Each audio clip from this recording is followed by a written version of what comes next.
and they shall fall by the edge of the sword, and shall be led away captive into all nations. And Jerusalem shall be trodden down of the Gentiles, until the times of the Gentiles be fulfilled.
In the Bible, Christ tells us that one of the signs of the end of the world is deception. Distraction is considered by many to be a tool of deception. But what else will happen in the last days? There will be wars and rumors of wars, famines, pestilences, tsunamis, earthquakes, meteors falling to the earth, celestial signs, economic collapses, social decline, violence, the lack of love, food shortages, hunger, hyperinflation, sexual immorality, idolatry, blasphemy, false prophets, false Christs, and the fall of mystery Babylon, which hearkens the fall of the last ruling kingdom on earth. But there is one prophecy that is often overlooked and understudied in the Abrahamic faiths, and that is the prophecy of Gog and Magog, which is directly tied to the Battle of Armageddon, in which God delivers a final judgment to the nations a part of Gog and Magog's army.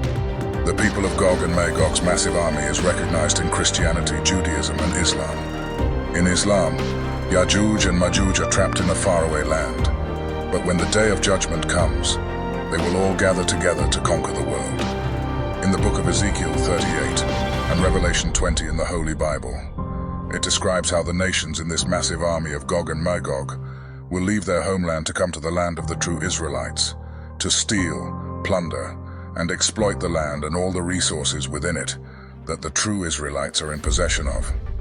They will cover the Holy Land of the Israelites like a massive cloud with their people, and at the end they wage war against the Israelites, in which the Most High will destroy them. Knowing all of this, why doesn't the Christian community, Hebrew Israelite community, Jewish community, and Muslim community have any answers about Who comprises the nations of Gog and Magog's army today? The book of Genesis records Noah's son Japheth as having 7 sons: Magog, Meshech, Tubal, Gomer, Tiras, Madai, the progenitor of the Medes Persians, and Javan, the progenitor of the Greeks and Romans. Gog and Magog's prophecy in Ezekiel 38 lists 5 of these sons of Japheth as the nations who will come to the true Holy Land of Israel, covering it like a massive cloud.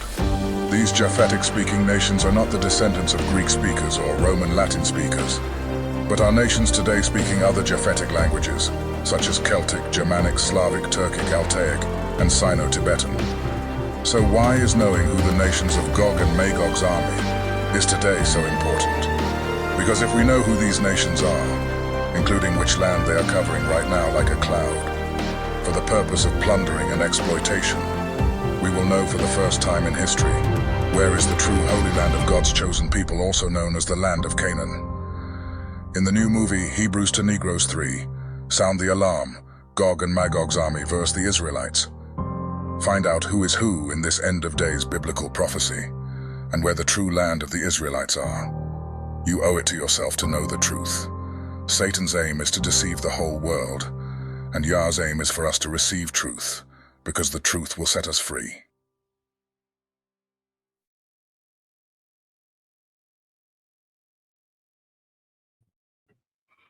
Salama Nusiemi Bena Kongo Bena Zambi. How you all doing, family? It's me, Nkosi Nabikefa. Invite some people, tell them Nabikefa is live and he's not alone. He's joined by, I will not say a guest because he's not a guest anymore. Yeah, we're friends, we're brothers. I'm joined by Yaya Ron Dalton Jr., Mpangi, Mbuta, right? Mbuta, Yaya Ron Dalton Jr. Invite some people, let them know we are live, let them join, because we will be talking about the Ark of the Covenant. Yes, where is the Ark? Is it in Israel? Yeah, with the Temple Institute? Is it in Ethiopia? You know, where is it? Mbote Nabino Bandeko. How's everyone doing?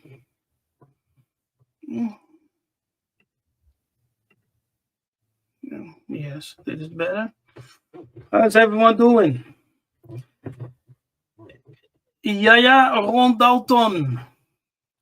Nusiemi Salembe. How you are? So, yes. Yaya Ron. Yes. Is there archaeological proof of the Ark of the Covenant? Is there sufficient evidence, yes, that the Ark of the Covenant ever existed? And is the Ark to be found in Israel with the Temple Institute? Or is the Ark in Ethiopia, as others claim? Or did the Ark disappeared with what's the name of the guy? I forgot his name. Ron Wyatt? Yeah, I know about Ryan Wyatt, right? He was American, eh? Yeah, he said he found the CIA. He claimed the to have found. Yeah. Yes, he claimed to have found the Ark of the Covenant. Now CIA came up with a statement. You can tell us about that. Yes, some people have done some videos. I have seen many commentaries. Several people have done a video about the CIA revealing that they found or that they localized the Ark of the Covenant using some kind of psychic. Yeah. Yeah. Oh, no. Okay. First question. Let's deal with the first question. Yes. Is there out there any archaeological evidence proof, definitive proof, that the ark ever existed. The ark as we know it. Because the ark, the visuals of the ark that we see, they are just a impression that people Yes. came up with based on the text. Yeah. So Yeah. that image that we are seeing may not be the authentic image of the true ark. Yes. So Yes. up to you. Yeah. So in the text we are given an image of the Ark of the Covenant, and I mean the details of the Ark of the Covenant that you typically see on Google. These are Mm-hmm. very fine details that the Bible doesn't give out all these details. It talks about the angel, the cherubim, and the mercy seat, and the stakes that go in the rings, and the measurements, and the inlaying and overlaying of gold, and the acacia wood that is used to make the Ark of the Covenant. It does say that in the Bible. However, we know that nobody has a picture, a real life picture or video of the Ark of the Covenant, and that's the same thing with the temple. Nobody has a video of or picture of the first temple or the second temple. No matter what people say, they don't have that. So we have, and in the Bible, it tells us that in the text that we read in English, it says that has the two tablets, the stone tablets, and the Aaron's rod, and the golden bowl or cup that has the manna wafers in it, and that's it. That's what the text says. So it's interesting because there's a lot of people that says the Ark of the Covenant is underneath Temple Mount, like the CIA is revealing. I don't know why they will reveal this to us. How did it leak, and why is that one of their targets that they're training a psychic to try to find? And the people say it's in Mount Kenya, it's in Ethiopia. Then they say the one that's in Ethiopia is a replica. The one in Mount Kenya is a replica. And so there's a lot of speculation. I think Ron Wyatt said it was in Jordan, in a mountain in Jordan. So there's a lot of speculation on the Ark of the Covenant, and you got to ask yourself the question: why does the CIA, Central Intelligence Agency, why are they concerned about the Ark of the Covenant? Why is America concerned about the Ark of the Covenant? Because if they're concerned about the Ark of the Covenant, they need to be concerned about the Creator and the chosen people of God. And who are the Israelites that had possession of the Ark of the Covenant, and where is their land? Because these are all somewhat mysteries that they don't want us to know, but we're finding out the truth, despite the shadow banning that we receive.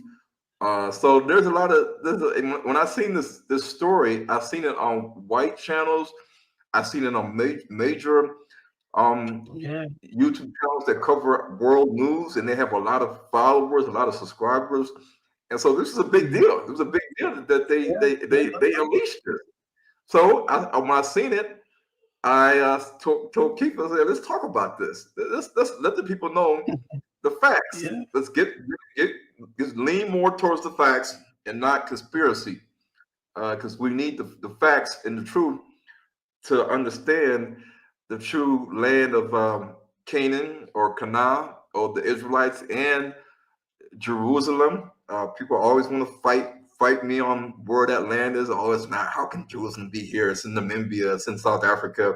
It's here. It's there. I'm like, you guys are not paying attention to the scripture. And so all these things are kind of eluding us because we want to believe.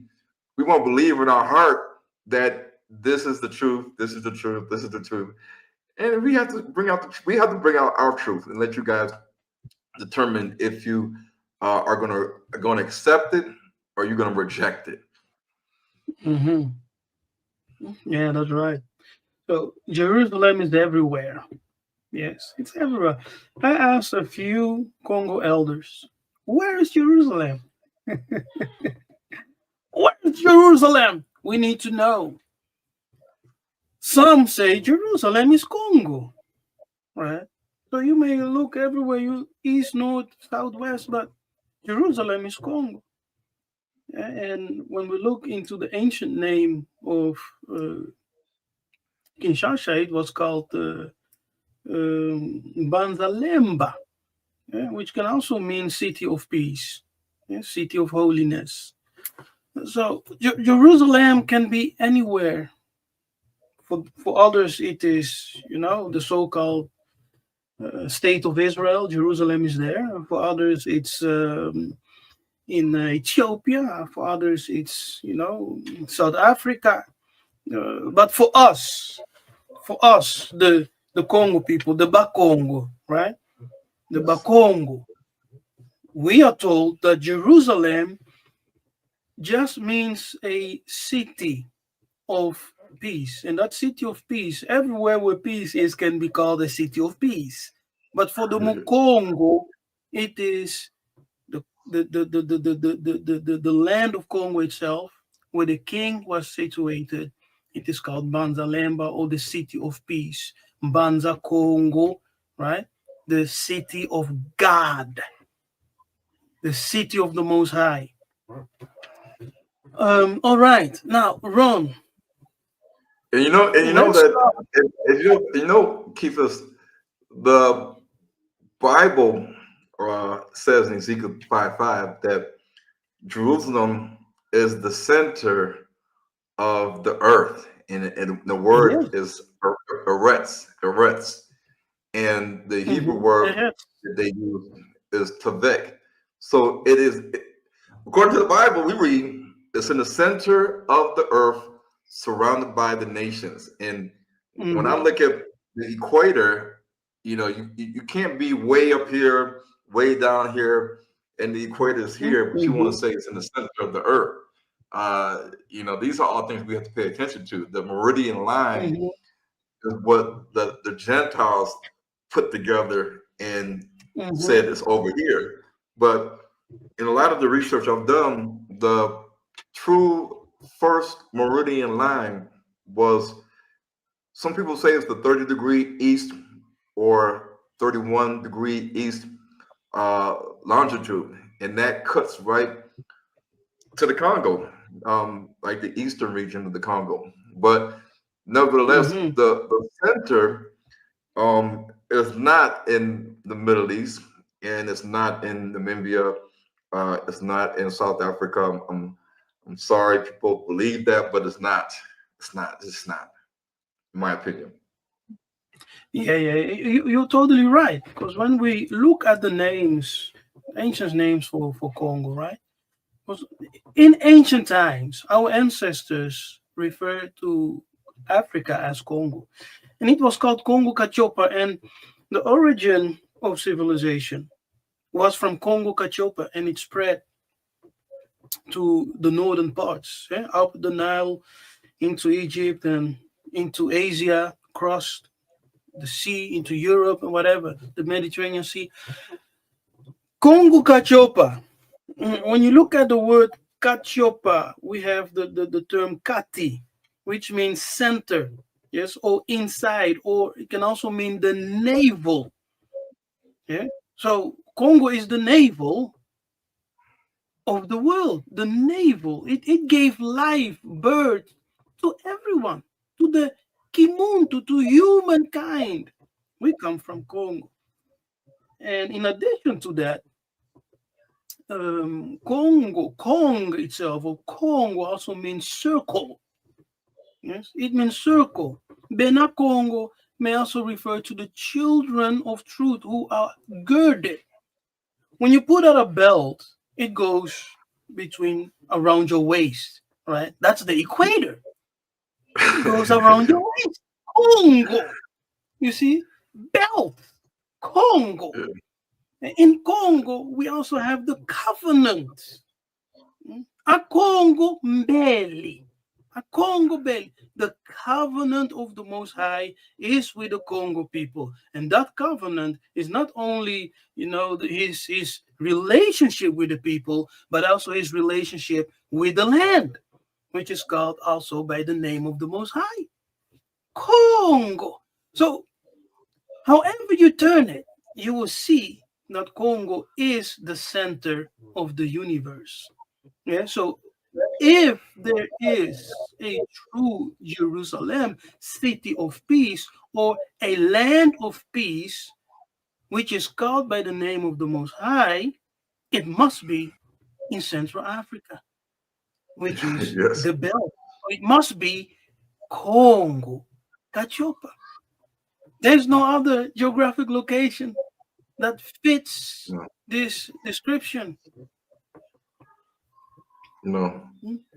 Huh? All like when you look at the history of the Ark of the Covenant, the Israelites, when they left Egypt, they were in the wilderness of Sinai for like a year or two, and at that area they were told to how to put together the Ark of the Covenant and how to put together the tent of meeting, the tabernacle, the covering, and they were told Come on. about the breastplate um, of Aaron, of the high Uh-huh. priest, and all these if you read it, you'll Mm, see that the materials you need: acacia wood, copper, tin, gold,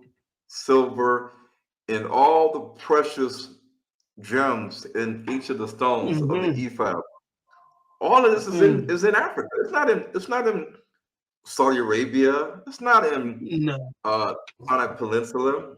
Even when the Israelites were in the wilderness and the mixed multitude complained, they were lusting after what they had in Egypt, and the Most High said, "Okay," and He sent a wind, and by the river, the Bible says Yam, and about 2,000 quails showed up near the Israelite camp, and they all started eating the quail. And while they had the flesh of the quail in their teeth, the Most High smote them for their lustfulness. But quail, quail is a bird that lives in grassland areas that drinks fresh water. The quail is not a bird that likes to eat seawater, salty, hot seawater by the Red Sea. The Red Sea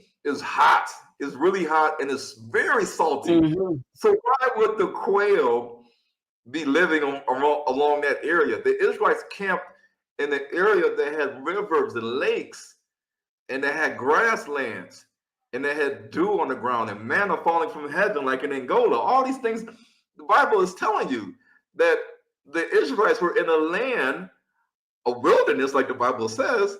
And when Moses was camped at the wilderness of Paran, he sent the 12 spies and said, "Go up, ascend to the mountain, to the mountainous areas."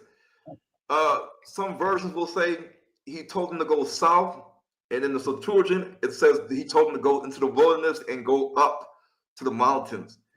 And this is where he told them, go into the land of Canaan and see how is it, who's living there, are they tall, are they small, is the land a mhm, desert, is the land this, is the land that, and come mhm, back with a report. But he told them in the Hebrew to go south, and he told them to go up. And the Hebrew word is Allah, 422, and that means to ascend up a hilly or mountainous mhm, area. And To you go up. cannot deny that. It's in the scripture. And when Mhm, the Israelites left this area, they descended down, which is the Hebrew word yorad. Yorad is to descend down from a high place. And the Bible tells us that the Israelites will go to the high places. They would go to Jerusalem on top of a hill or mountain to worship, to sacrifice, to be closer to God. And so all these things is in the Bible, and it's telling you basically that this land of Canaan and the wilderness was in sub-Saharan Africa. And likewise, if they were in the wilderness after they left Egypt, then they would have had to have been in Africa, not in Saudi Arabia in the desert. There's no rivers and lakes in the desert. The Bible says John the Baptist baptized in the wilderness. How can you baptize in the wilderness when the wilderness is a desert? There's no lakes. Come on. He's baptizing in sand. He's putting you down in sand and bring you up. Come on now. I mean, this is ridiculous. So yeah. Yeah. Hey, so let me share my screen. Let's look at a few images of the Kongo people, and then we're gonna go to the king Ntinu. Yeah, I believe his name Tuzolana, which means let's love each other. But he said some interesting stuff about the Ark of the Covenant. So there's no subtitles, so I will just translate it as we go. Let's see. Yeah, bring it out, Paul.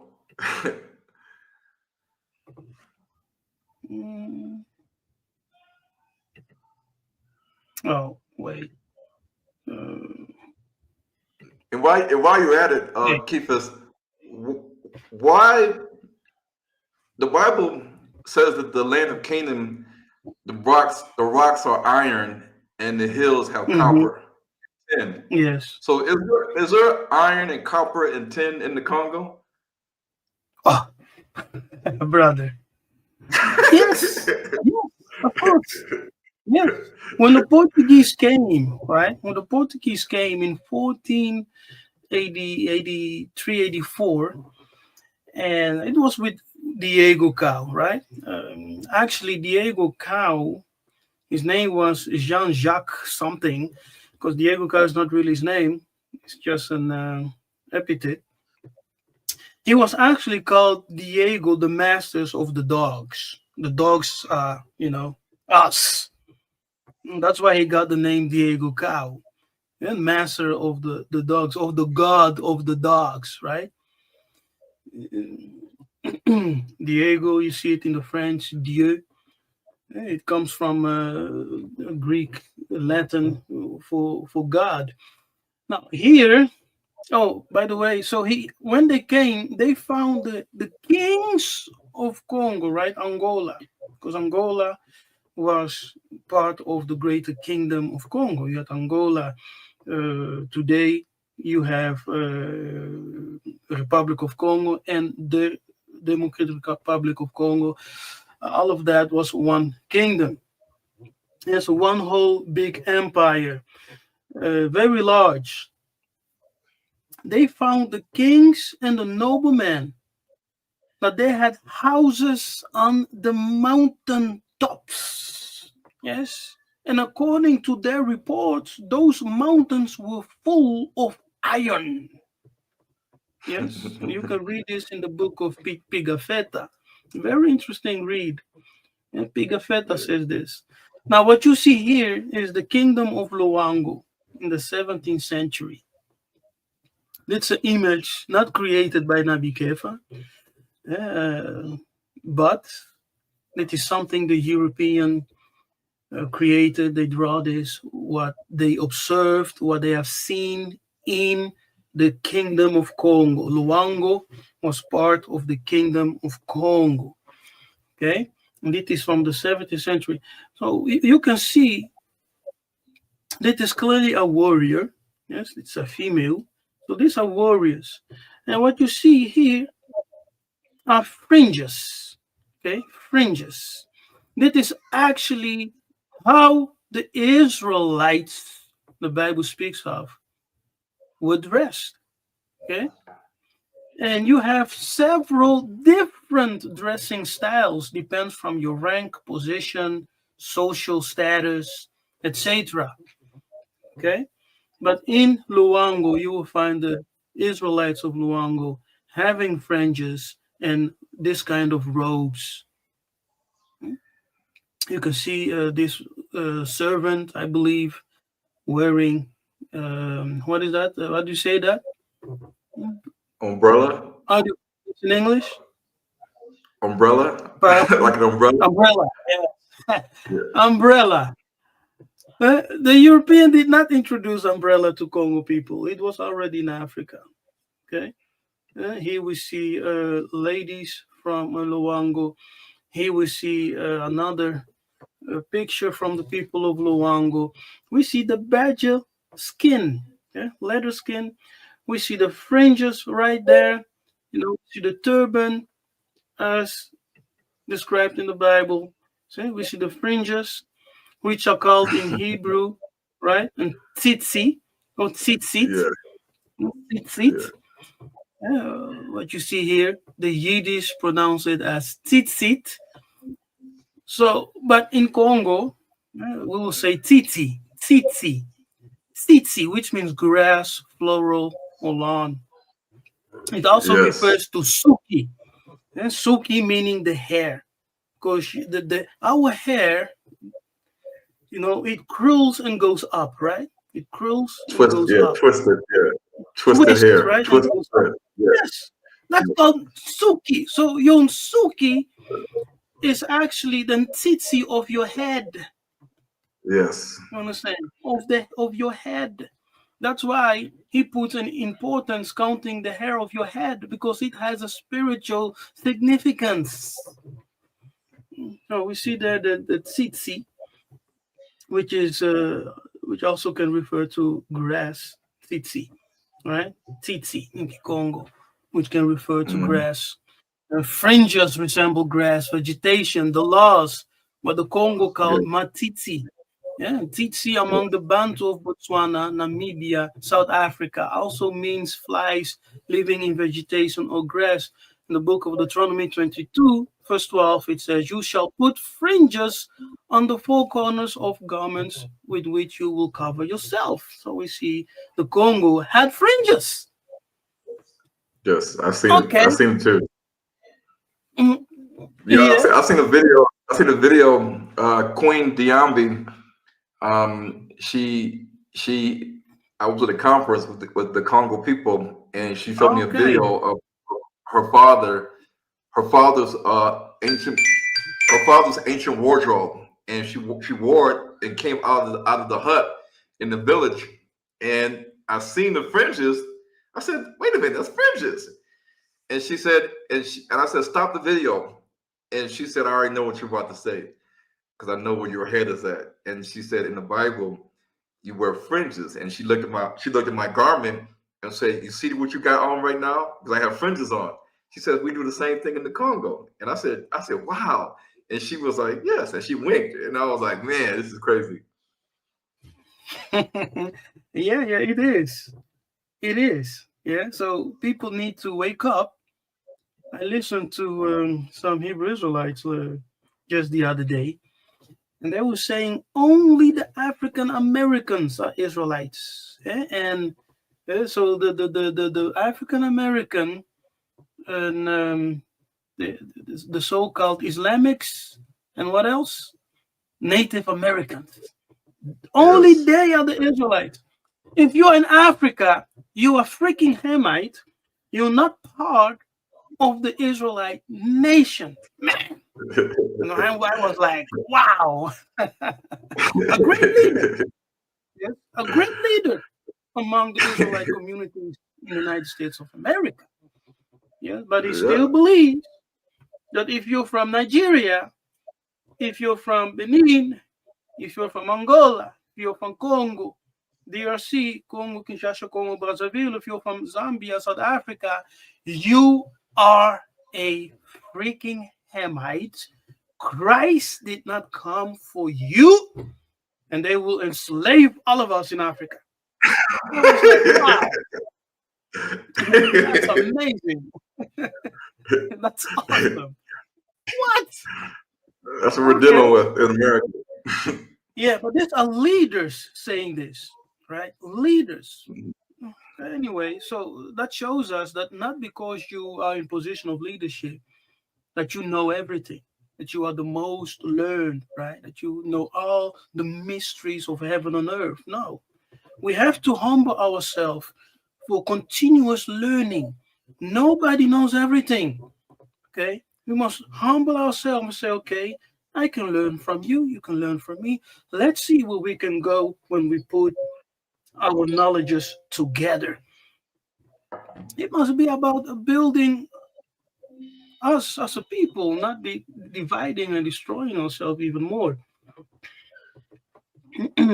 Yeah, so let's go to the video. This video is very important. We're gonna listen to Tino Tuzolana, the king, yeah, and he gonna tell us about where is the Ark of the Covenant, okay, and what is the importance of the Ark of the Covenant. He's speaking Lingala, what French and Kikongo, but I will translate as we go. We will not listen to the whole video. As you can see, it's quite long. So I chose this specific part to share here because we're talking about the Ark of the Covenant. Now, Johanna in the chat posted the prophet of Yah says that Yah told him the Ark is in France. There are many people who claim to be prophets, and all of them have a message. All of them are hearing from the Most High, supposedly, and they're saying all contrary things. Okay, the Ark of Yah, according to this particular prophet, is in France. Yeah, it may or may not be. But let's listen to the video. Ces choses-là, le peuple d'Israël et tout ça. Can you all hear it, by the way? Yeah. On a découvert seulement dans la Bible. Mais quelle est la relation entre notre peuple? C'est vrai que nous étions un grand royaume qui portait même le nom de Dieu, Kongo. Mais quelle est la relation entre notre peuple et l'arche de l'alliance? So the gentleman, right, the interviewer asked the question, what is the relationship between us, the Bena Kongo, right, and the Ark and the Covenant? Because we know that we, the Bena Kongo, we even bear the name of the Most High, Kongo. So what is the relationship between us and the Ark of the Covenant? Qu'est-ce que nous devons comprendre? Matondo, vous dites c'est un grand royaume Congo. Mais royaume et qui existait ce qui bosa na arche de l'alliance était. So he says the kingdom of Congo was a great kingdom. Yeah, the kingdom of Congo. However, the kingdom of Congo cannot exist if there were no Ark of the Covenant. Wow. Amazing.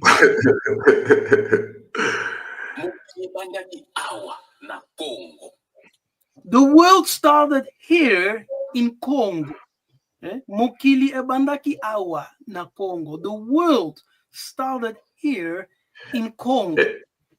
You know what? Yeah. You know what? It makes sense that he said that because the Levites and the sons of Aaron were appointed to do the temple duties that had the Ark of the Covenant inside the tabernacle. So the whole purpose of the Levite position and the sons of Aaron was for them to do the temple duties of the Ark of the Covenant and so forth. So if the Ark of the Covenant didn't exist, it's like why would the Israelites even exist? I mean, for what? What are they doing? But nothing. Exactly. So let's continue. De l'alliance. Et le monde a commencé ici au Congo. And so he just recaps what the king said. And so without the Ark of the Covenant, the Congo kingdom will not be. Congo di Antotila is the empire which the Portuguese encountered when they came in the northern of Angola, which was the capital of the Ntotila, right? The emperor Congo. L'Angola, actuel Angola. Actuel Angola, voilà. Alors, dans l'Arche de l'Alliance, il y a trois choses. Now, in the Ark of the Covenant, which is a Kongo Mbeli in Kikongo, in the Ark of the Covenant, and listen to this word Mbeli. Mbeli is what the Yiddish have made Berit, right? So Berit is Mbeli without the T at the end. The R and L are interchangeable. So if you remove the T at the end, you will have Beri.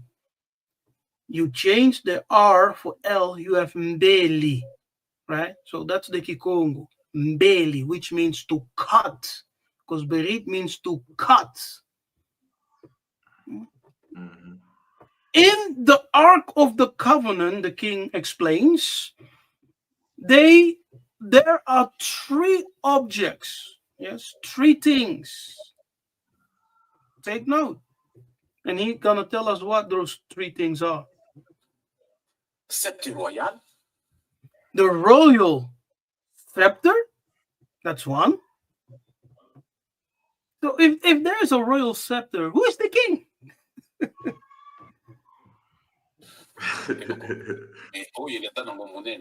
Something like this. But what I have is a little bigger. The scepter that was in the ark was a bit smaller. Donc, c'est-à-dire bâton de commandement. Bâton de commandement. Livre sacré. So, a holy book, livre sacré, a holy book, La pierre angulaire. And a triangular stone. Those are the three objects. So, let me repeat. The king says these three objects are found in the Ark of the Covenant. First of all, the royal scepter, what the Bible called the stick of Aaron, right? But Aaron and Ark have the same spelling in Hebrew. So the stick of Aaron, which is the royal scepter, the holy book, livre sacré, and a triangular stone, Byron. The king says a triangular stone. Now, the interesting thing is that the Portuguese, the Vandals, the Vandals were Germanic people. They were grouped with the Burgundians. So the Burgundians / Vandals is the people that created the Kingdom of Portugal and later the Kingdom of Brazil. And the Portuguese relationship with the Catholic Church is how they sent the Christian missionaries into sub-Saharan Africa to bring Christianity to the Kingdom of the Congo and other areas. So the Vatican and the Catholic Church already knew that there were people down there. They knew. They didn't just take no dummy mission to explore a continent that they didn't know who was there. No, they knew exactly who was down there. The Vatican and the Portuguese missionaries were sent by the Vatican to Christianize the Congo Kingdom and to enslave, to colonize, to loot, to exploit, to erase the history. They did all that. That's very true. Yeah, Byron. Yeah, Ron.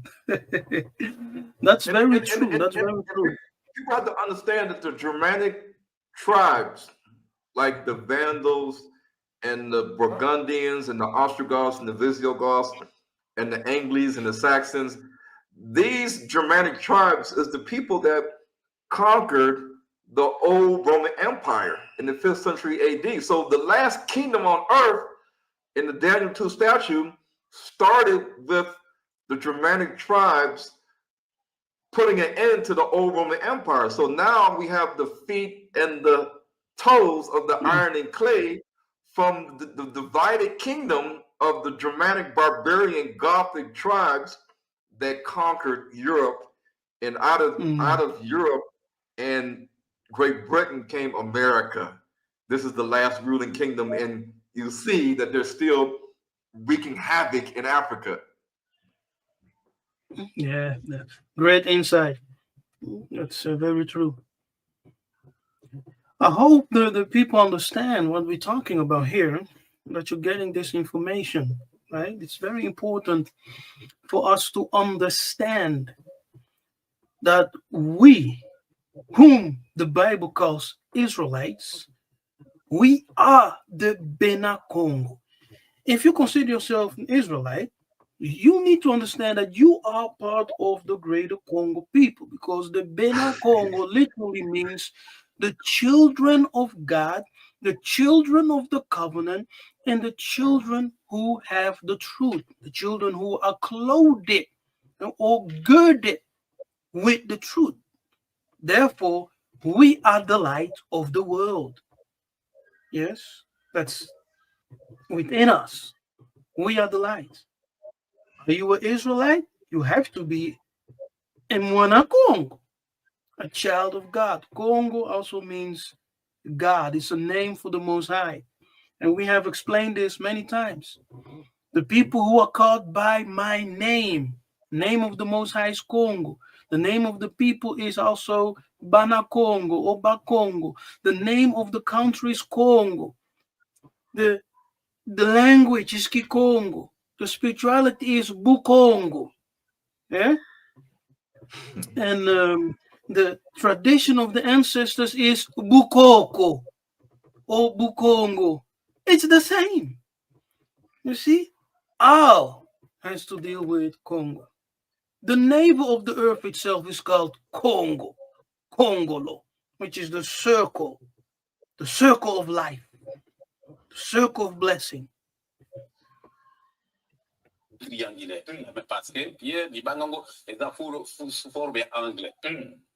So this third object has the shape, which is a stone, has a shape of a triangle.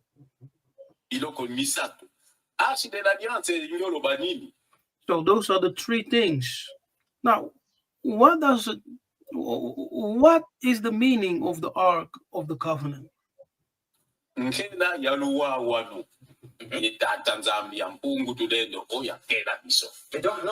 It refers to the creation of Tatanzambia Manzulu, the one who created us. Le créateur, savez-vous, c'est le Kimbango. C'est le bakoko na biso. Bakoko na biso bazaki kokufa, bazako loba. Ngene wome ku nkengwa ngudiankama. Me bazaki kokufa te enlevé.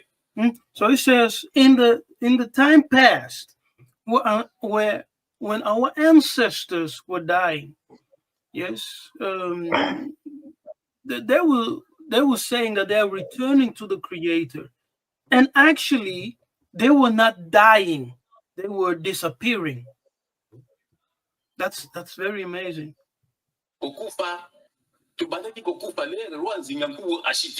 So we were not dying, but we started to die when King Nzingakuva sinned. Nangola okoki komona avant règne nzinga mwana ne ya liboso mutakufa kana avec na basango bapesa ke bat. So the first one who died in that time when the Europeans were coming was one of the sons of King Zingakuvu, who received baptism. Ils sont morts sur place. And he died on the spot, according to the king.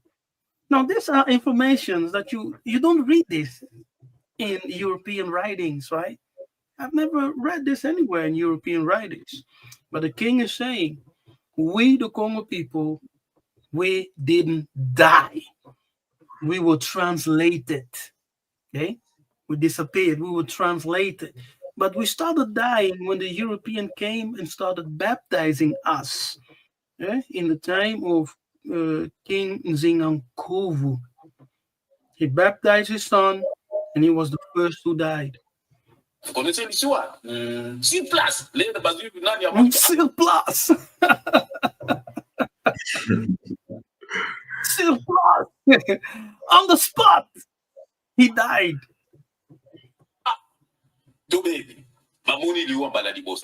And they witnessed death, Liwa, right? Death, Kufa, Liwa, for the first time. And they were scared. They were surprised.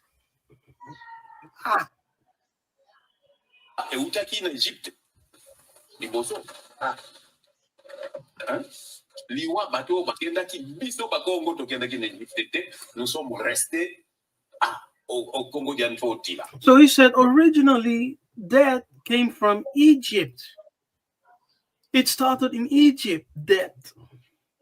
But we Congo, who were in the Central Africa, we did not experience that.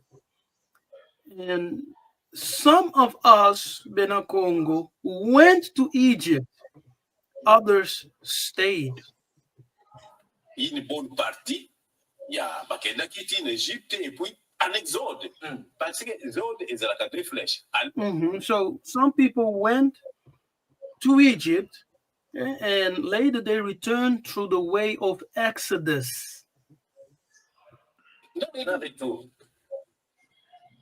Voilà. Alors, Arche de l'Alliance, so this Ark of the Covenant is the object which we lost, and that entered into our society. And slavery also entered into our society, with the Europeans.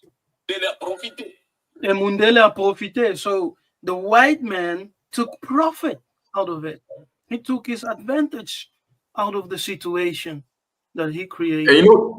And Keithus, the Portuguese ship that took slaves from the kingdom of Ndongo or Angola, they were the ones that took the slaves, and then the English ship intercepted the Portuguese ship, and then that English ship took these Bakongo slaves to Virginia in 1619 on the White Lion ship, and that was the start of North American transatlantic slavery. Yes, exactly. And you have, there was great influence of the Kikongo language in Louisiana, in the southern part of the United States of America. Yes, great influence of the Kikongo language. It's documented. It is documented. So that is proof, brothers and sisters, that if you are in America and your family has roots in the South, the chances are 99% that you are a Mukongo. Yes, you're Israelites from the land of Israel. Yeah? Isolele, Israela, Kongo Kachopa.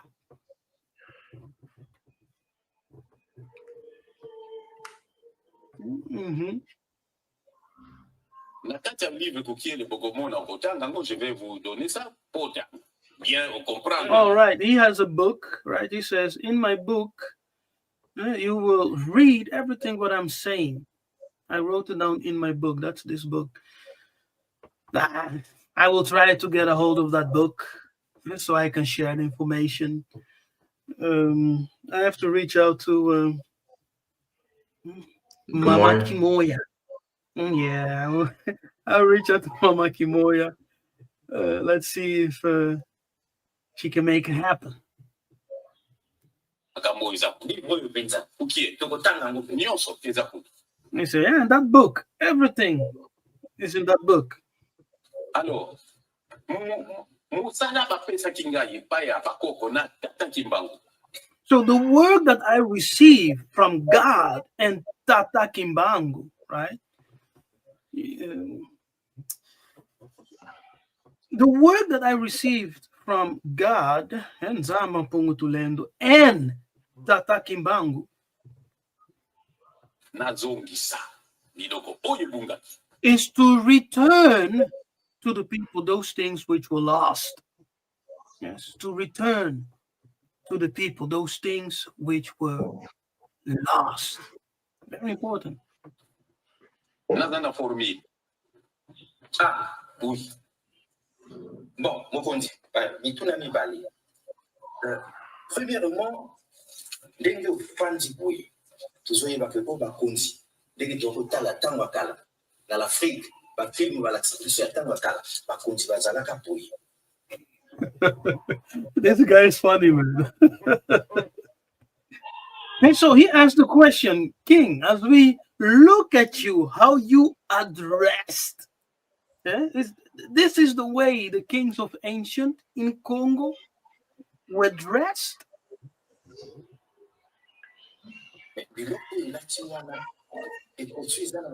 Without the attires that you have, right, on your head and around your neck. And even the scepter that you have, that you are holding in your hand. What is the meaning of that?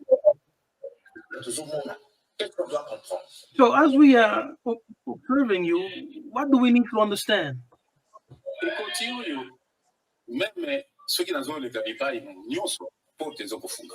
So what I have on my head, the mitre or the crown, wherever I go, doors will open for me.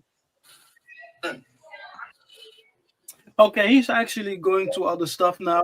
Yeah, so, but the important thing that I wanted to share is his information about the ark. So what have we learned? We have learned that the ark was very essential for the existence of the Congo as a kingdom, and Congo as a society. It possessed the blessing of God to make the Congo people great. And inside of the Ark of the Covenant, a Kongo Ambeli, which means the covenant of the Most High, were three objects. First of all, there was the royal scepter. Second, there was the holy book, a sacred book. And third, there was a triangular stone in it. Those were the three objects according to the king. Yeah, that's very important.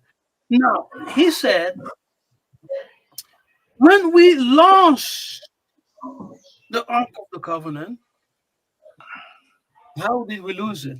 That's a mystery. But when we lost the Ark of the Covenant, it was actually in the same, as I believe, as he said, around the same time that Nzinga Kuvu started to sin against God, against the ancestors, when he opened up the doors for the Europeans to come to preach Christianity and to baptize the people. You know, there is another information that comes from Nemwandan Semi and Professor Fukiao, yes, where they say that the Sengalembeli, Now, Sengalembeli, you hear the word Mbeli in there, so it's talking about a covenant. The Sengalembeli was a holy object, and it's according to Professor Fukiao and Nemwandan Semi. They talk about this. They say when the Congo people lost the Sengalembeli, a sacred object, they started to decline in power, to decline in glory, and they scattered. Yes, these are the traditional stories dealing with that holy object of the covenant. Ingeta, to you, Now, Yahweh.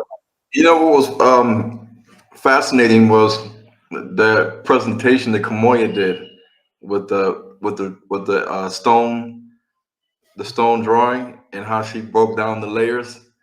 Did you see that when she did that? The layers of The that. stone drawings.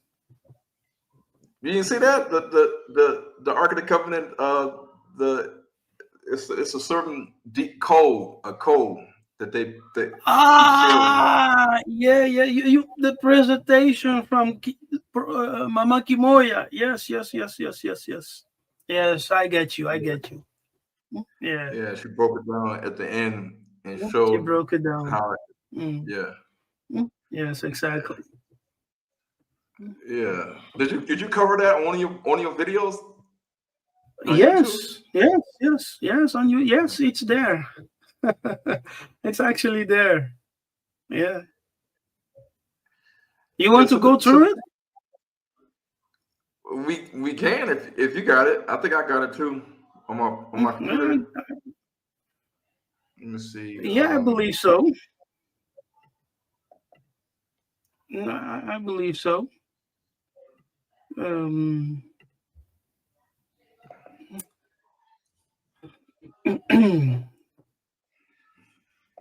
me see. Oh yeah, I got it. I got it too. If you don't have it. Oh, okay.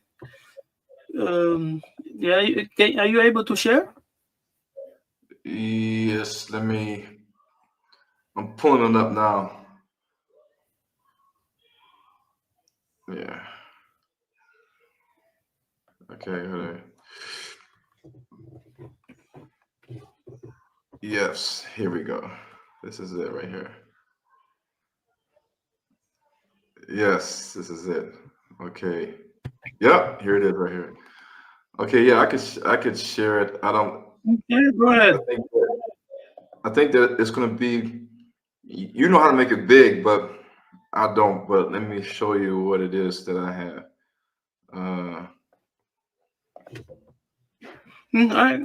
I can also look for it.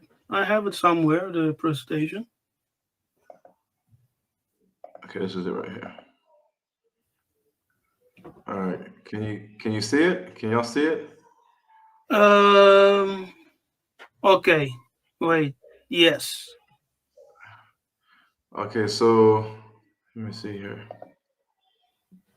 All right, so this is what you talked about earlier, I Yeah, believe. that's King Tuzolana.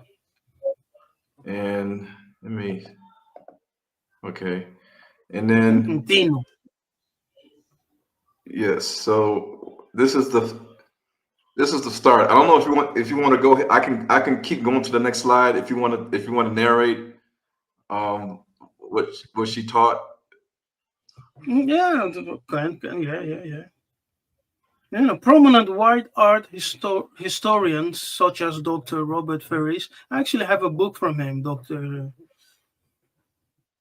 Ferris Thompson says it's a Kongo cosmogram, a presentation of the universe. It can be reverted. The top part pointing downwards, the bottom part pointing upwards. I re-examined this drawing for weeks, and what I discovered is this. Yeah, you can go. I have identified at least 20 signs in Gardner's list, that is hieroglyphics. 20 signs, and hieroglyphics and Paleo-Hebrew are actually the same. Yeah, so We she see shared this, and then she shared this. Yeah, you can continue. Go to Congo. Oh, wait. Go to the cave first. Yeah, the Lovo. Yes, there, the Lovo cave. Yeah, now, some people may not be familiar with the caves Lovo motif in Congo and Angola, right? Places like Banza Congo and both Congos, DRC and DR. They have found caves in there, people. Caves, yes, with Paleo Hebrew symbol.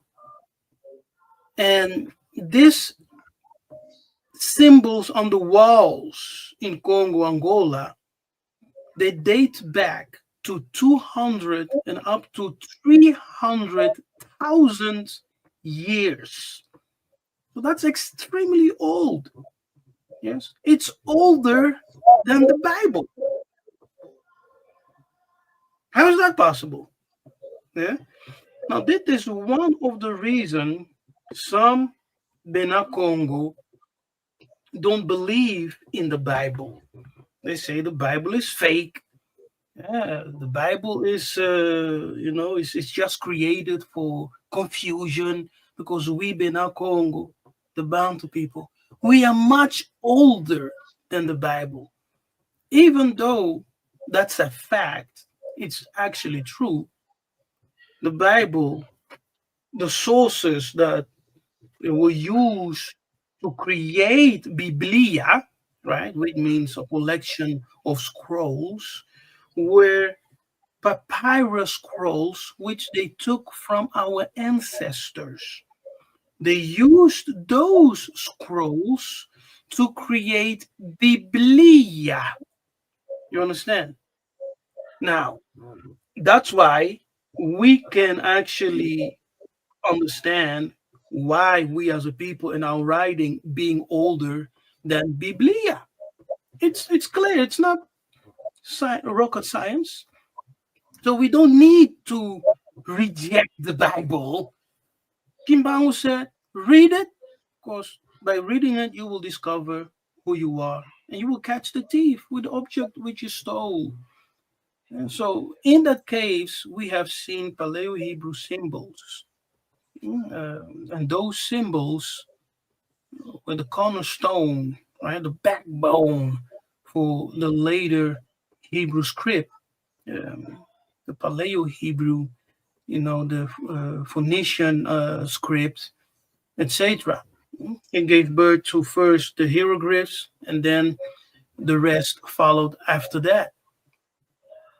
Yeah, so here we see more of the Paleo Hebrew, the Bafu cave. We see the Yud, the Kaf, right? We see the Kaf, which is coffee, also means a fish. We see the X, which is the tough.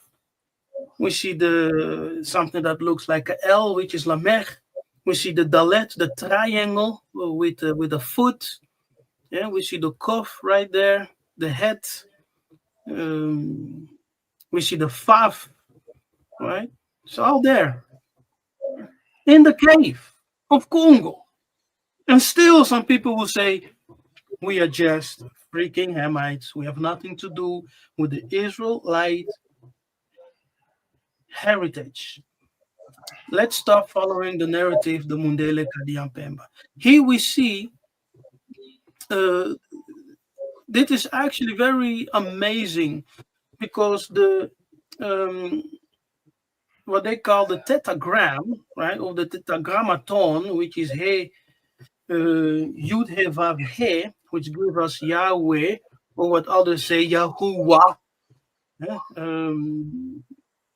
When we look at the symbols, right, the pictographs, we see the Yud, the He, Vav He. But the He can also have the sound of K.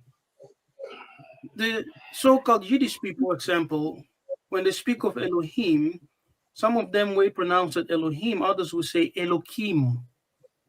Yeah, and that's actually that's a fact. You just need to listen to the rabbis speaking, and you will understand it. Now, the Yud in front of it, the Yud symbolizes the hand. Now, that Yud symbolizes the hand as the power of God. Yeah? The youth, yot, also symbolizes the image of God.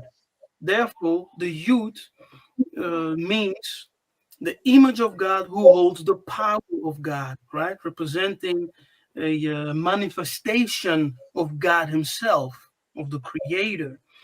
When that is the meaning of the youth, it gives us Yah.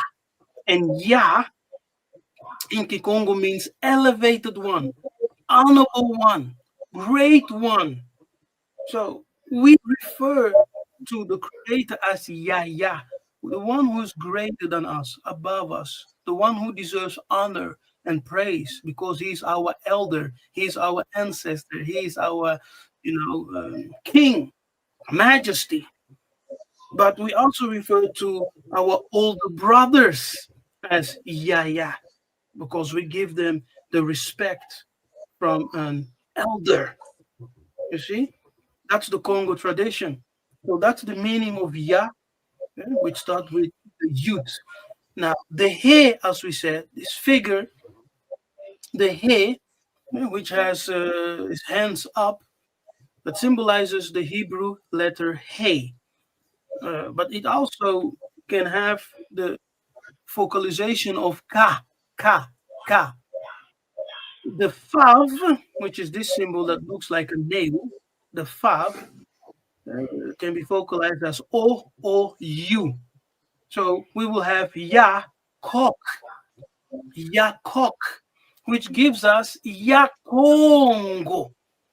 Yes, Yakongo. The K, as we're going from right to left, the K at the end can also be focalized as NG. Nga, ngo, ngo.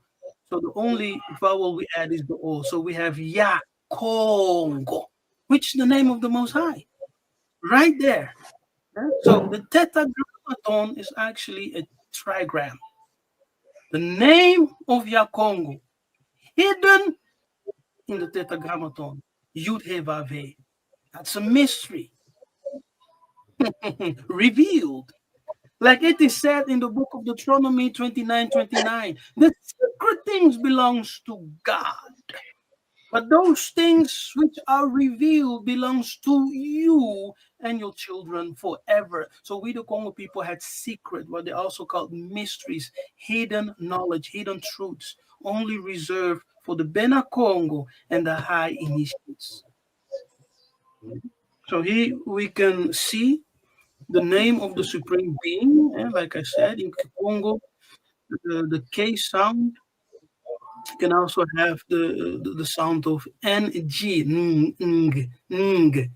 So konde, ongonde for month. And ngonde, ongonda is in the Bible.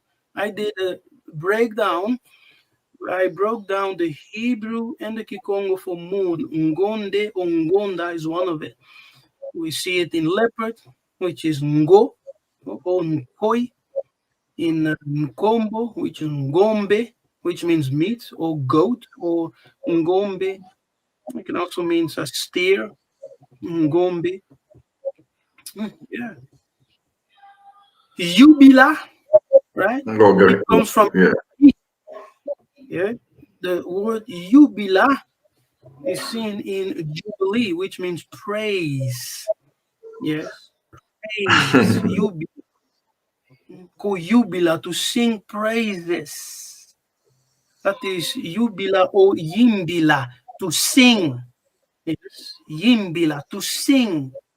Ah, amazing. Yeah, Ron, man, it's we the people. So here's so that's you already know about this. And then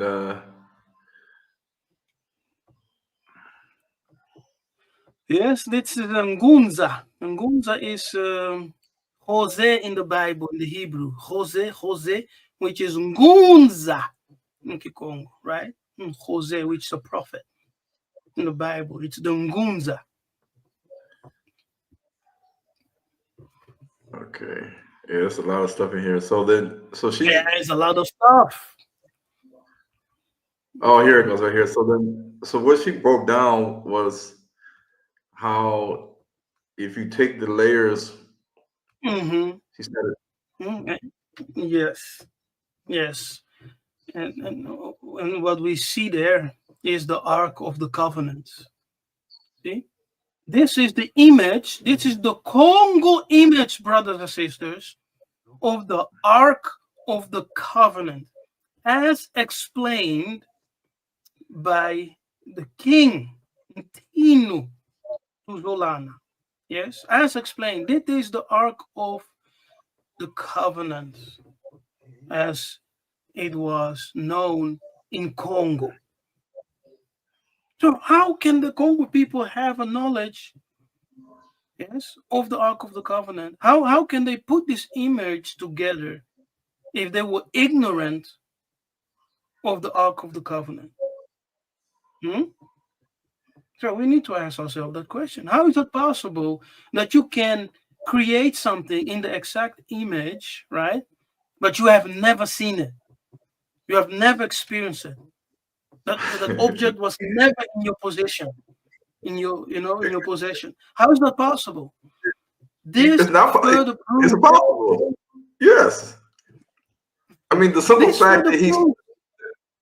the simple Yeah, fact that go the ahead. king is talking about the Ark of the Covenant, he's sitting there talking about the Ark of the Covenant, not from a Jewish perspective on what he learned Mm-hmm. from Sunday school or church. No, he's talking about it from the Congo's perspective and the people of the Congo. Yeah. So is he making this up? No, he's not making this up.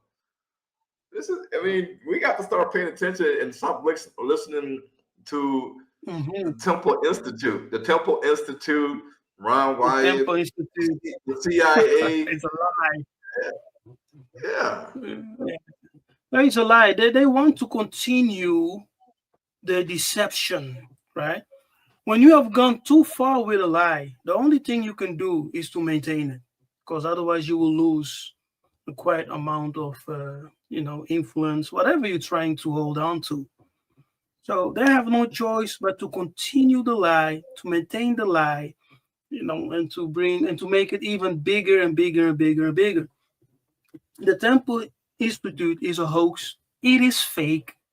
Yes, it has no substance. Everything that they're doing there is fake. The true spiritual power is with the Bena Congo. That is one of the reasons they are always fighting Congo. Yes, they do everything what is in their power to keep Congo in a state of confusion, yes, wars, misery, so that they have no chance of resurrection, coming up as the kings and queens that they are. We see this in America, right? Where they oppress you tremendously. We see this in Europe, right? Everywhere, in China, in Asia, everywhere where black people are, Bena Congo, they are oppressed.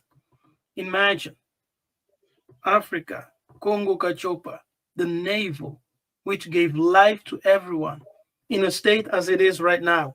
The whole world wants Congo because of the minerals. How can God curse a people? Yes, let's think logically. How can God curse a people but give them the Ark of the Covenant and give them the most richest land on the planet? Right? Mm-hmm. That has everything the world desires. No, Mm-hmm. we need to understand that those people are not cursed, but they are blessed. And that Mm-hmm. blessing has become an object of jealousy for the other nations, always fighting against Congo, which started in the 15th century, yes, Mm-hmm. with the papal bulls from the Pope.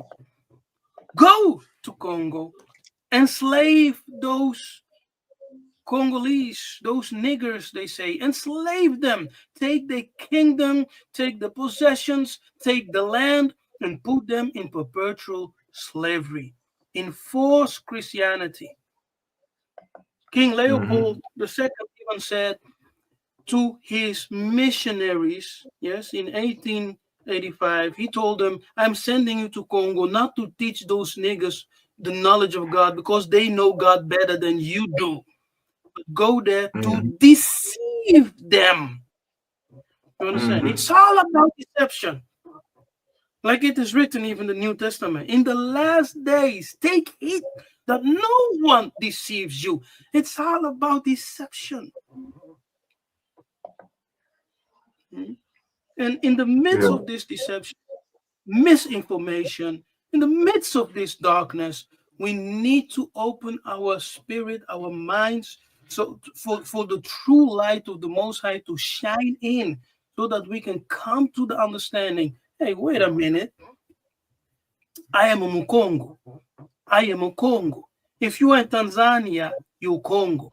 You are in South Africa as Bantu, you Congo. You are in Kenya as a Bantu. Wherever you are as a Bantu, know that your ancestors are linked with Congo, Kachopa. We are all Congo. And that is the unifier. Okay? That's the unifier in Africa. We are Congo. We must evolve, yes, from knowing, oh, the Israelites of the Bible, actually the Negroes, involving to come to understand those Negroes who are called Israelites in the Bible are Congo. Yes. Yeah. When we accept, because we need to accept the truth, when you choose to accept the truth, I believe that's the moment that we will start to see a greater revival, a greater change in the world and within our communities as a people, not as individuals, as a people. Yes. Mfumu Kimbangu, Vuluzu Kimbangu, he said something very important. He said, in the last days, there will be teachers who will bring you back. And one teacher in particular will come who is called Longi. One teacher in particular who's called Longi. He will come to bring us completely back into the full truth of the Most High. And he said that you will have your own holy book. Your own holy book. That's not something new, brothers and sisters. That's not because, oh, the Jews have the book, the Muslims have their book, whatever. No, we were the first people who had writings and the words of God. Okay? We were the first people. It came from us. So we are just returning to the glory which we had. Therefore, we will once again receive our holy book. Kimbangu said that book will only be for you and your children. No Mundele Kadiampemba is allowed even to touch it.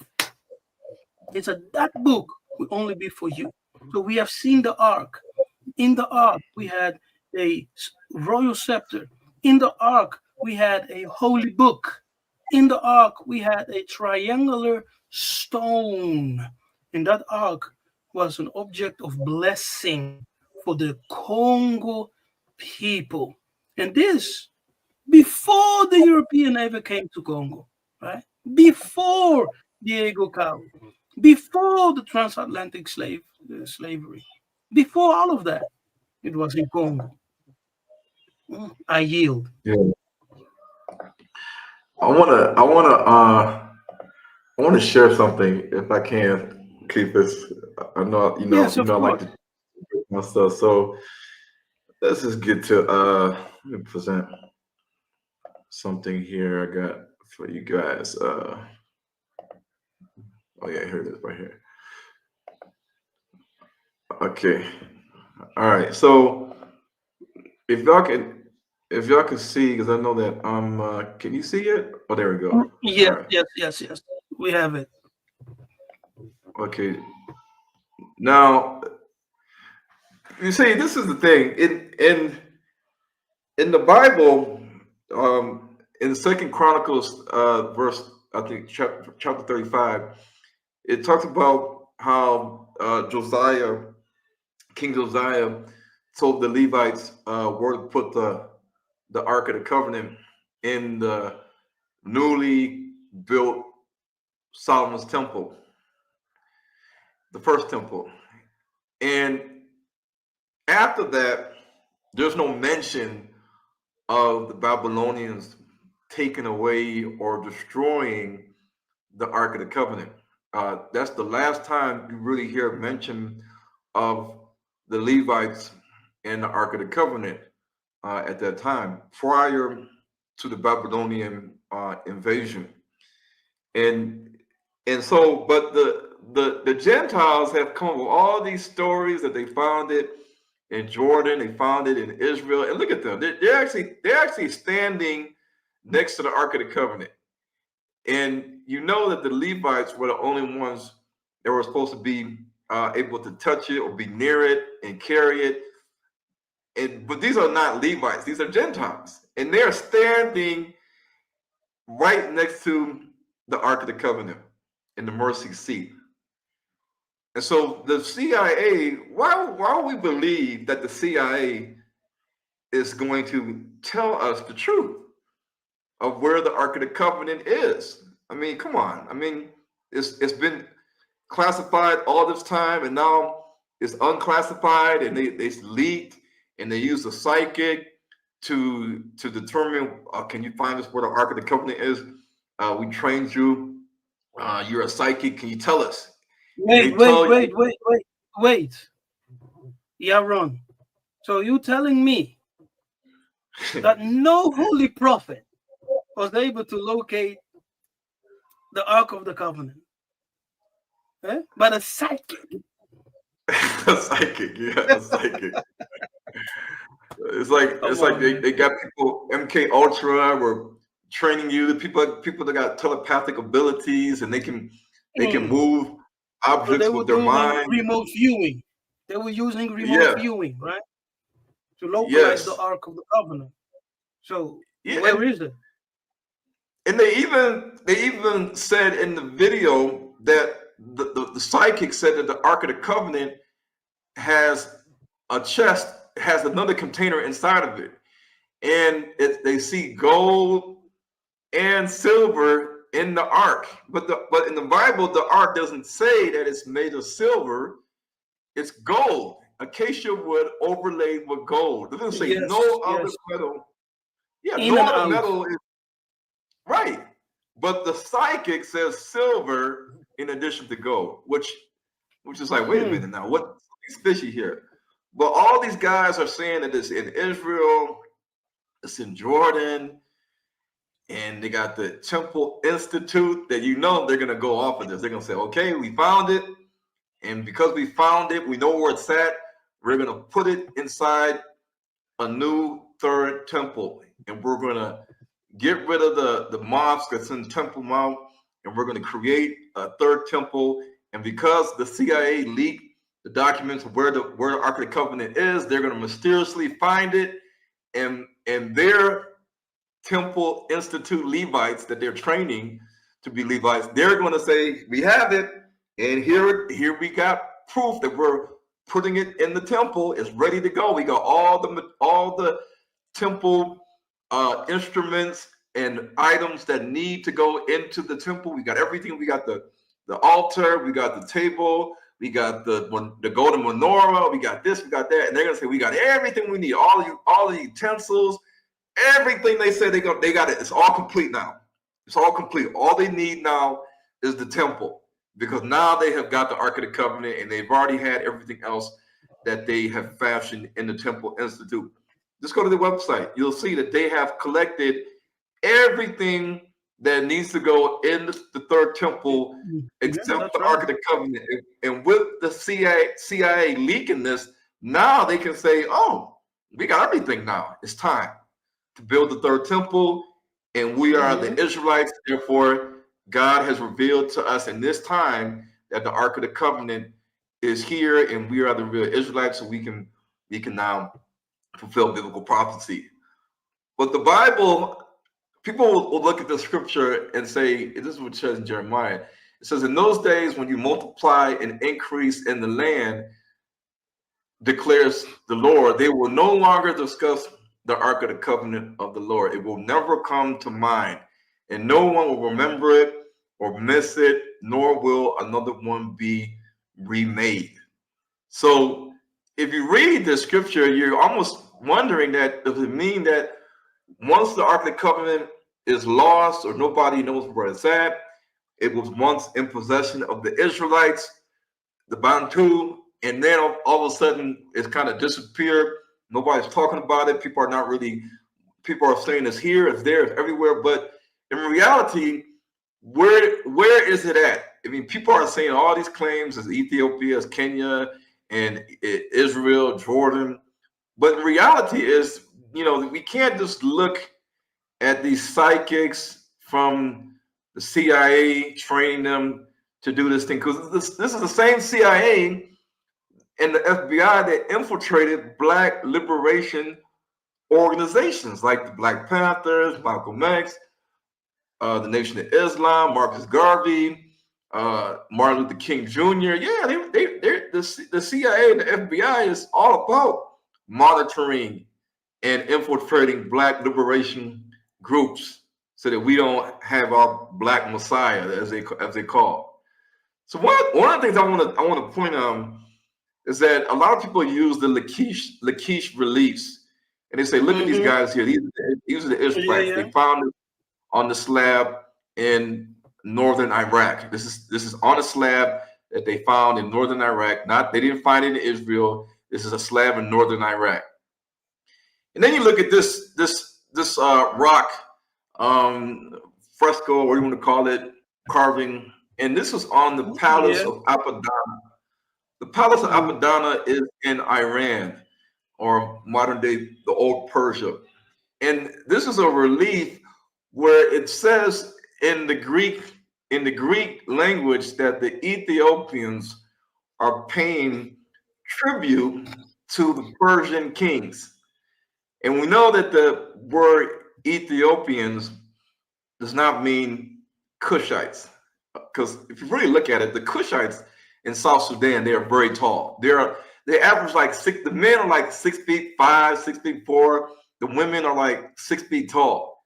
The average height of a Sudanese like Dinka and Shilluk and Anuak, these guys are tall. They're one of the tallest people on earth.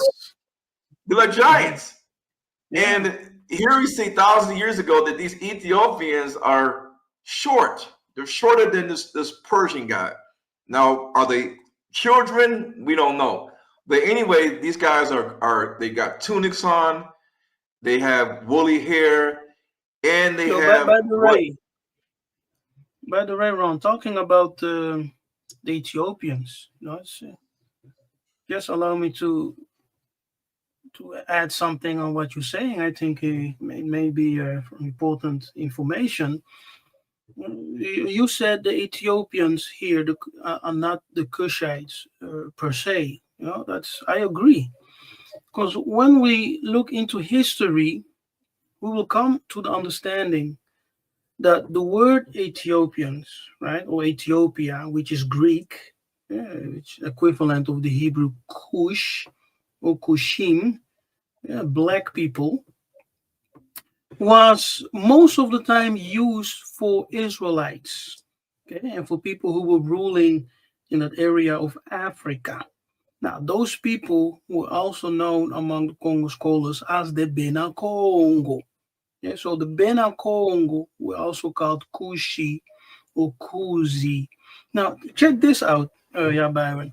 So when you have the Hebrew word Kusi, yes, in the Hebrew, you have the Hebrew word Kusi, right, which is Kaf, Fav, Shin, Yud, Kushi.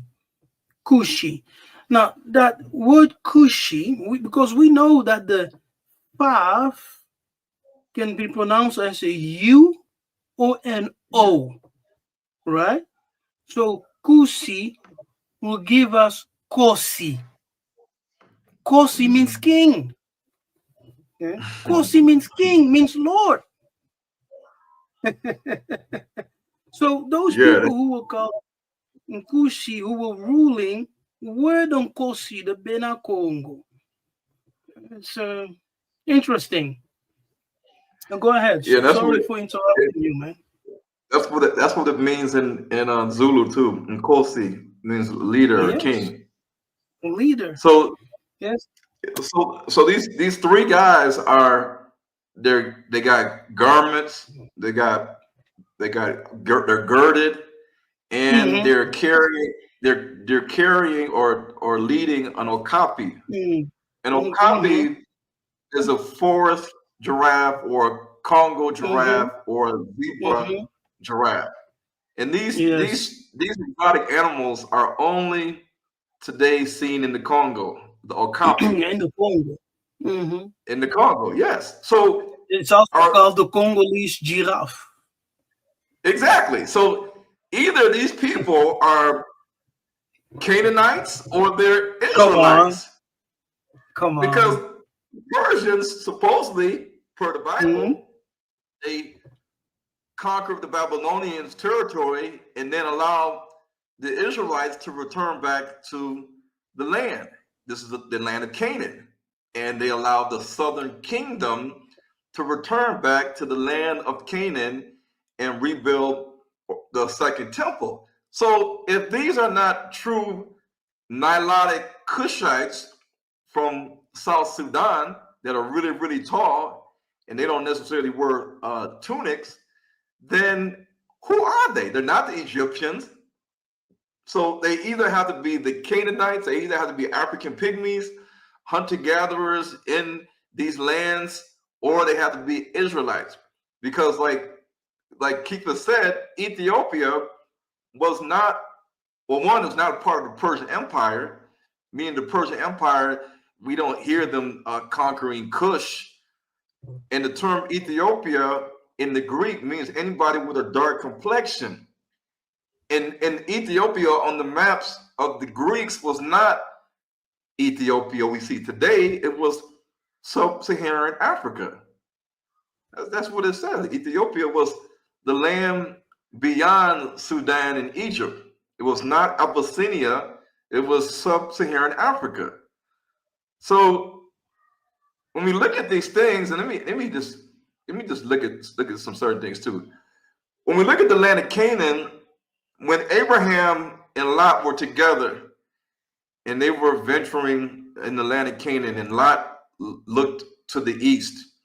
But when they looked, they were looking at the whole plain of Jordan, all the way to Zoar. They said that this was a well-watered land, like the Garden of Eden. And Lot chose lands to the east.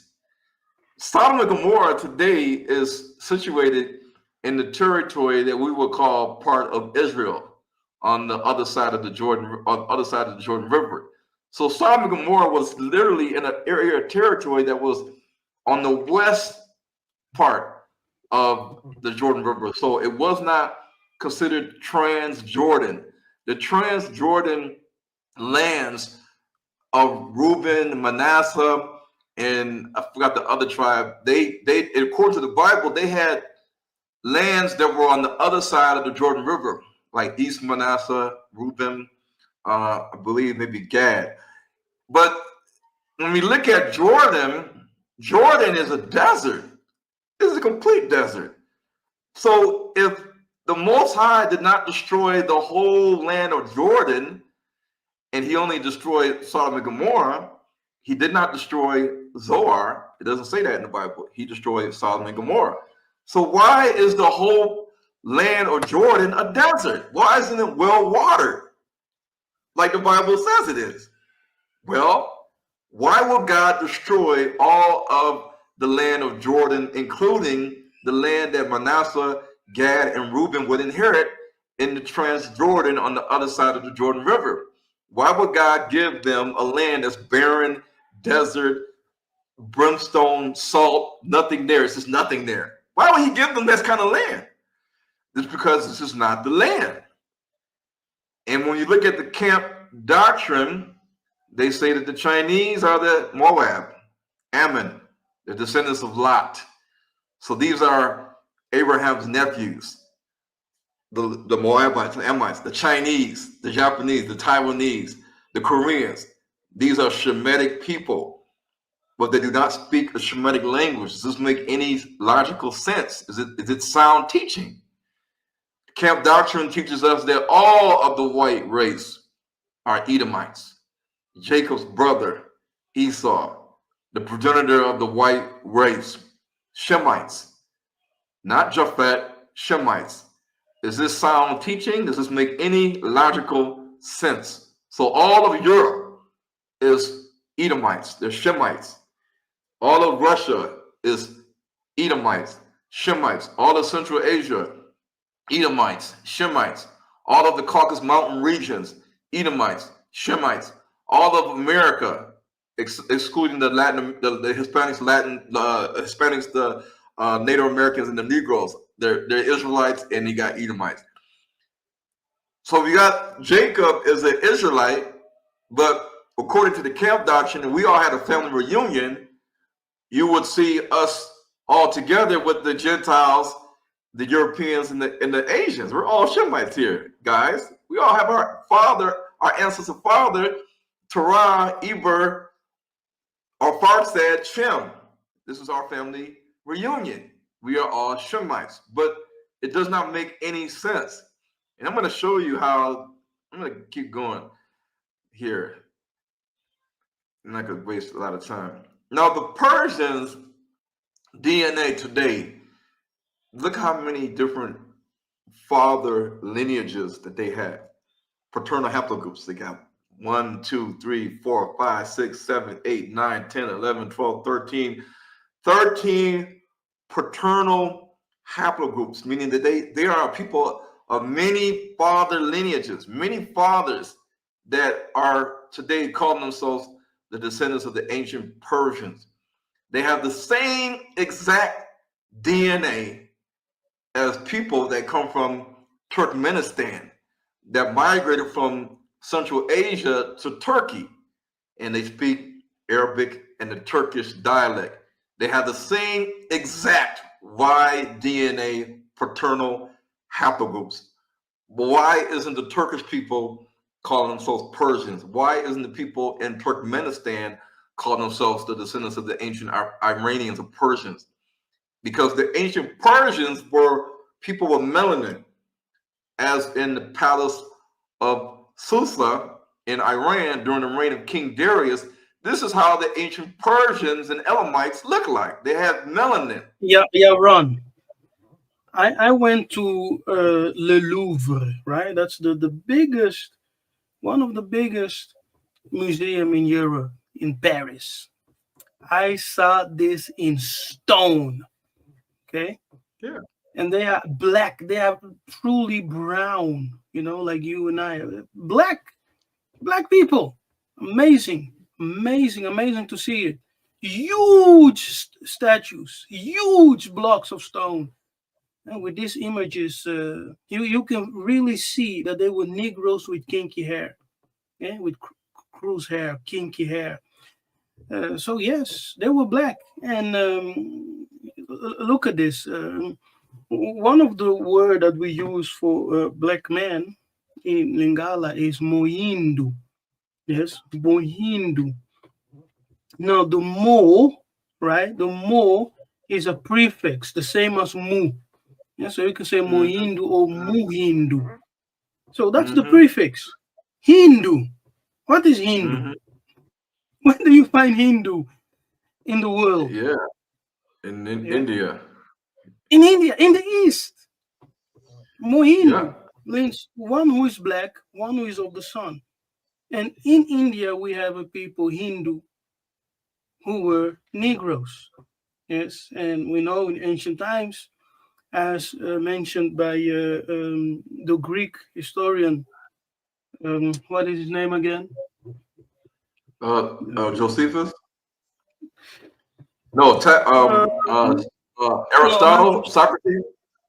Yes. They actually, all of those Greek historians say that ancient Asia was considered in the past a second Ethiopia, right? Second Ethiopia. Now, Ethiopia is Greek.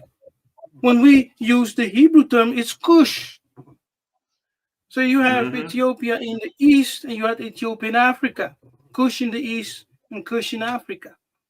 And according to our ancestors, there is a story that we migrated out of Central Africa. We went up the Nile, right? We established, etc., kingdoms as we're going up. And we went also to the east and built and established kingdoms over there. So we have family in those regions. We have Bena Kongo in those regions, like the city. Right. Now I want people pay attention that Psalms 125:1 says that the mountains surround Jerusalem, or a land of peace, land of peace. So the mountains are around Jerusalem like a circle. They're all around. If you look at this, the scientific word craton and belt, these are the predecessors of how we get mountains. So in order to have a mountain, you got to have a craton and a belt. So when you look at these belts that are in the African Great Lakes, like the Kibaran and Kodak belt, the Ubendian belt, the Usagaran belt, the mid-Zambezi or southern, I can't pronounce the word, belt, the Mozambican belt, the Lufilian belt, the Virunga belt, of the Virunga Mountains in the Congo, the Kibaran belt, the Karagwe belt, the Angola Kasai Craton. They're showing you that all in this area, there's mountains, high mountains. And within these mountains are valleys, rivers, lakes, streams, just like the land of Canaan says it's supposed to have. And when you look at the Ethiopians in their book of Jubilees and the Ethiopic language, they say that the border of Canaan is essentially the coastline of the African continent. And it goes all the way from the west to the Gulf of Guinea, down to the tip of South Africa, and up towards the Gulf of Aden.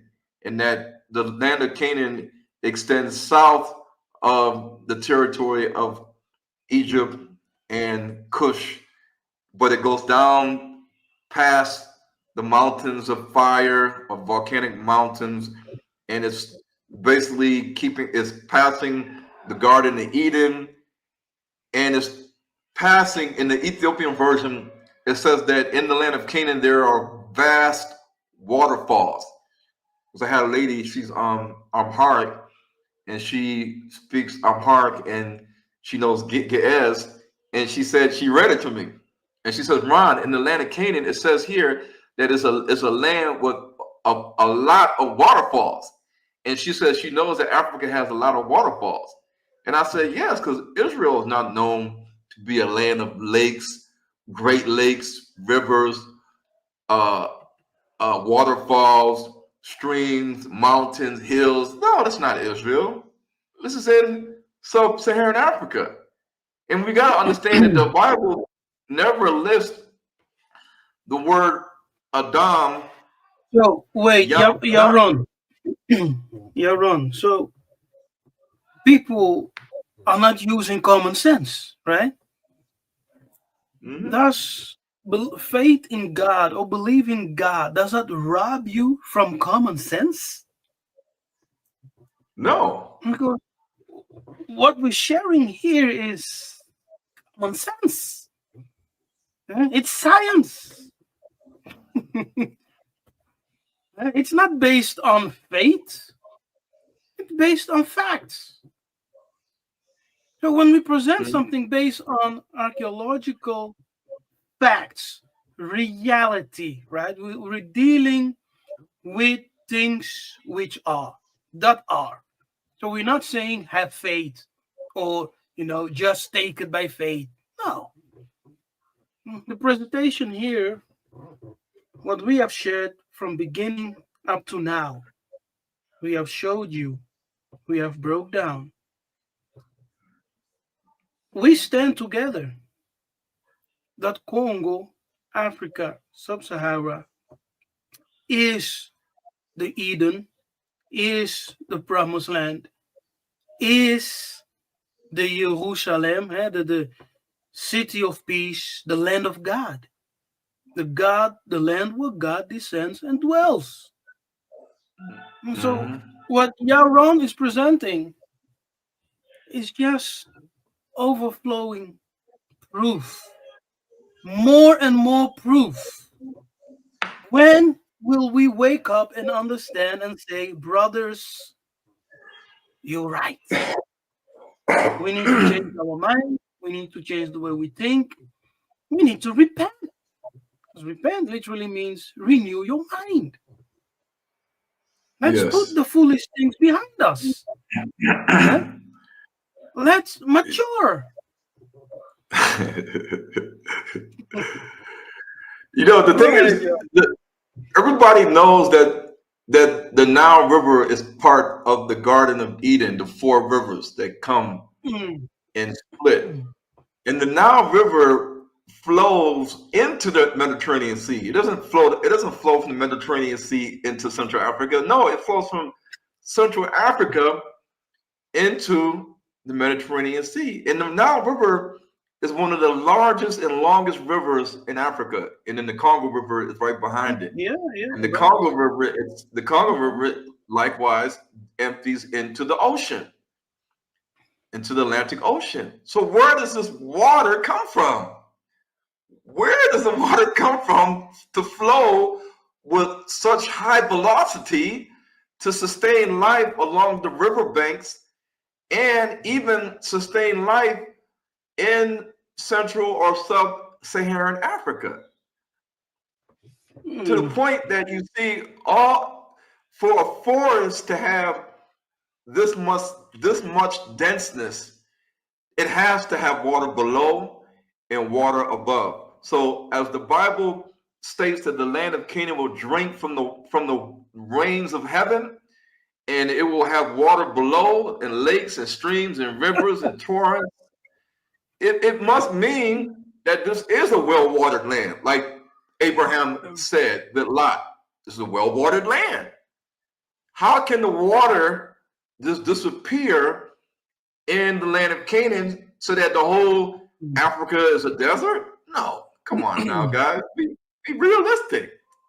So when we look at these lakes that drain into the White Nile, lakes that drain and connect to the Congo River, lakes that drain and connect to the Zambezi River, it makes sense that these lakes are the lifeline of the land of Canaan, because the Bible says the land of rivers and lakes. It's a land of rivers. And when how it says many lakes, rivers are there in Israel? How many rivers or lakes are there in Israel? The only river we know about in Israel is the Jordan River. And then they have these other rivers. Exactly. And the other rivers don't even flow all year round. They don't. And the only freshwater lake that they use, they call it the Sea of Galilee. It's not even a sea. It's a lake. It's a lake. So if they want to call Yam Galilee a sea, because people think that Yam Suf means the Red Sea, but if we're calling the Sea of Galilee Yam Galilee, then the Nile River is a great body of water. And that's what the word Yam means, a great body of water, like a river, a great river, or a great lake. It does not always mean in the Bible that it's an ocean, it's a sea. And I'm going to cover this lastly. lastly, here we go. So when you look at the people in India, this is kind of interesting. Let me go back. Okay, so the oldest haplogroups are A and B. The people that have A are in South Sudan and South Africa. The people that have B are the African pygmies and the Hadza and the Sandalwood and the Khoisan and other hunter-gatherer tribes that are in Angola, they're in Namibia, they're in Botswana, they're in Kenya, they're in Tanzania. They're in many countries but they go by different names. Their DNA is Y-DNA BM60. We know that the Israelites left a mixed multitude, and the Canaanites were in the land when Jacob and his 12 sons were there. So when Joseph had left to go to Egypt, because they sold him into slavery, the other sons of Jacob, including Levi, were in the land of Canaan.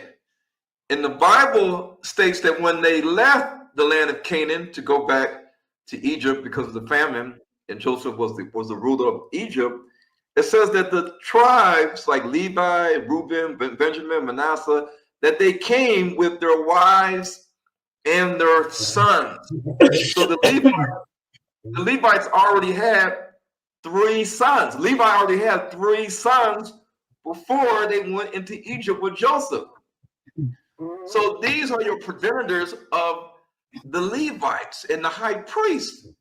Where did Levi get a wife to have his 3 sons when they were living in the land of Canaan? Well, they had to get it in the land of Canaan. Levi had to have married somebody in the land of Canaan to have children to take into Egypt with Joseph.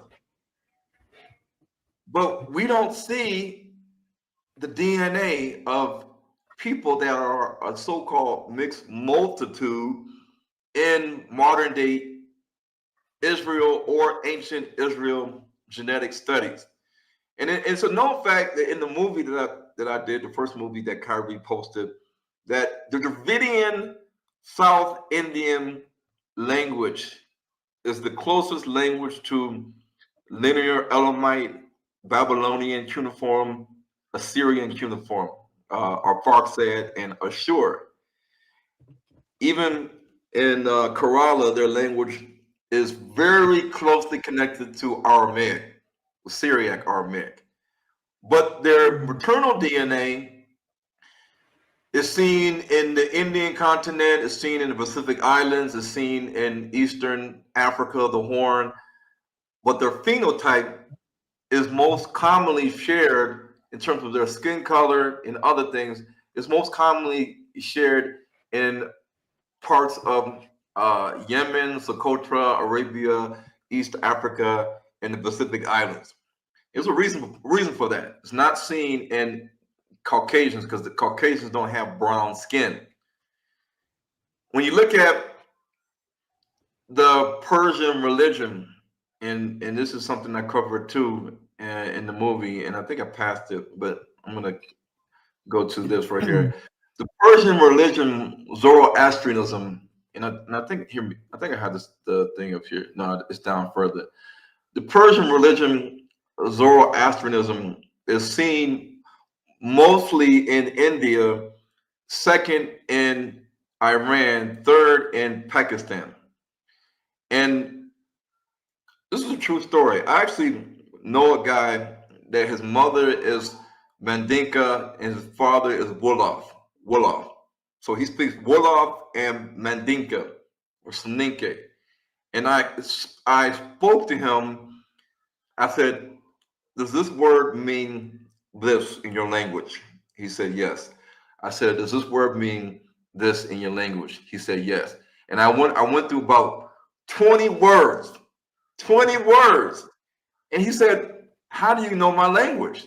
I said, I'm not speaking to you in your language. I'm speaking to you in the language of the people in Tamil Nadu, India. And he didn't believe it till I showed it to him. And he said, wow. And I even showed an Indian guy that I'm close with. There's a lot of Indians in Michigan, and he's from Tamil Nadu. And the Indian guy said, yes, these are the correct translations of the word. And when Candace Owens interviewed MIA, the Tamil rapper that was signed to Jay-Z, Rockefeller, I think, she even admitted to Candace Owens when she did the interview, she said, yeah, everything in the movie that Ron Dalton was breaking down in terms of my language and Aramaic and these other Shemitic languages that connect back to Iraq is correct. He says correct. It's absolutely 100% correct. And when you look at the people of India, a lot of them came, there's a lot of Indians in Africa. And I always wonder, why are so many Indians in Africa when they only were brought to the African continent in the 1800s. 1860, the first ship called the Truro arrived in South Africa. And the last ship was 1911. So less than 100 years, you got all these Indians in Africa, especially in South Africa. And today, if they were the same population in America, they would make up the same percentage of African Americans in America. If you look at the population of South Africa and America, and if you did the math, you will see that they are quite numerous in South Africa, also in Madagascar. Their DNA is found along with the DNA of the African pygmy, and the DNA of the Bantu people is seen in many of the tribes in Madagascar. And the Fijians that call me and text me from Fiji on WhatsApp, they say that they lived in the region of the Kongo and Tanzania off the coast of Lake Tanganyika, and that they left on boats because there were some wars and fighting going on with other nations. And they were like, we getting out of here. We're going to take our family, our tribe, our clan, and we're going to all get on boats, and we're going to take the chronicles or the law of the Fiji people with us on a boat, and we're going to sail to another island, and there we're going to abide by the laws and the commandments of our ancestors in this book, and this is what we're going to do. And they sailed from Central Africa to where we see they are today. And they said the same thing that happened to them. They said the Melanesians did the same thing because they're all connected. The Solomon Islands, Papua New Guinea, the Hawaiians, the Vanuatu, the Solomon, they all said that they all left. And here's another thing. A Filipino guy here in South Africa speaks Tagalog. He said, Ron, do you know where the little Black people in the Philippines, the Negritos, they're in Malaysia, they're in Cambodia, they're in Thailand, they're in Indonesia. He said, do you know where they come from? And I said, where? He said, they come from Central Africa. I said, really? He said, yeah. He said, this is what they tell us. He said they got on boats and they fled to these other lands, and they are the descendants of the African pygmies that lived in the Congo. And so when you look at the maternal DNA and the Y DNA, and you look at specific genetic markers, it connects back to Africa, Central Africa. And lastly, if the Israelites left as a mixed multitude of Egyptians that married Israelite women and Cushites that married Israelite women and vice versa, then why isn't the Y DNA of the mixed multitude found in the ancient studies of the genetics of ancient Israel? Why isn't the Y DNA haplogroup A found in the Levant in the Natufian era, in the pre-pottery Neolithic B time period? Why isn't the Y DNA of the African pygmy BM60 or B2A or B2B? Even the Y DNA of the Lua or some of the Bantu people, E2B1, is not seen in any of the ancient DNA studies in Levant. Neither is the maternal DNA that all Bantu people share, such as L0A, L0D, L0K, L1B, L1C, L2A1, L2B, L3E, L3D, L3F, L4, L5. Why is it not seen in the ancient studies of the genetics of the skeletons of ancient Israel? Why is it not there? Because we were not there. We were not there. And lastly, the Canaanites. Who are the Canaanites? Who are these other sons of Ham that are connected to the land of Africa? Well, when you look at their DNA and our DNA, and you look at the Luau, the Akoli, the Shilluk, and the Allure, and the Lendu, and the Hema, in the Congo, you start to understand why the mixed multitude migrated with the Israelites and it went south down the Nile River. And so when we look at Israel today, we like to imagine that it is the land of milk and honey. But if we believe and say, well, the land is cursed, the land is cursed.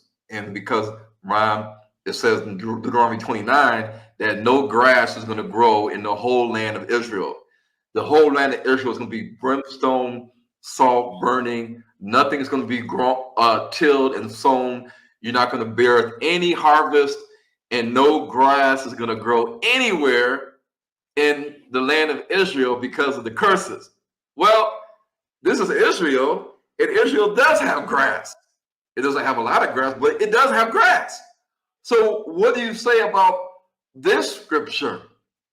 But then the Bible says in Ezekiel 34, it says that upon the high mountains of Israel, that the children of Israel will be fed with a good pasture, a good fold. They're going to eat and lay down. These are the mountains of Israel. There's no fat pasture. There's no good fold. There's nothing that we can eat and animals can eat and get fat and lie down. These are the barren rock shrub mountains of Israel. There's nothing here. The animals can't eat rocks and shrubs. If the land of Israel is the land if the land of Israel is a land of milk, then why are they importing all these livestock? Same thing with Saudi Arabia. Saudi Arabia, if that is the true wilderness that we went through, then why is Saudi Arabia importing all these livestock?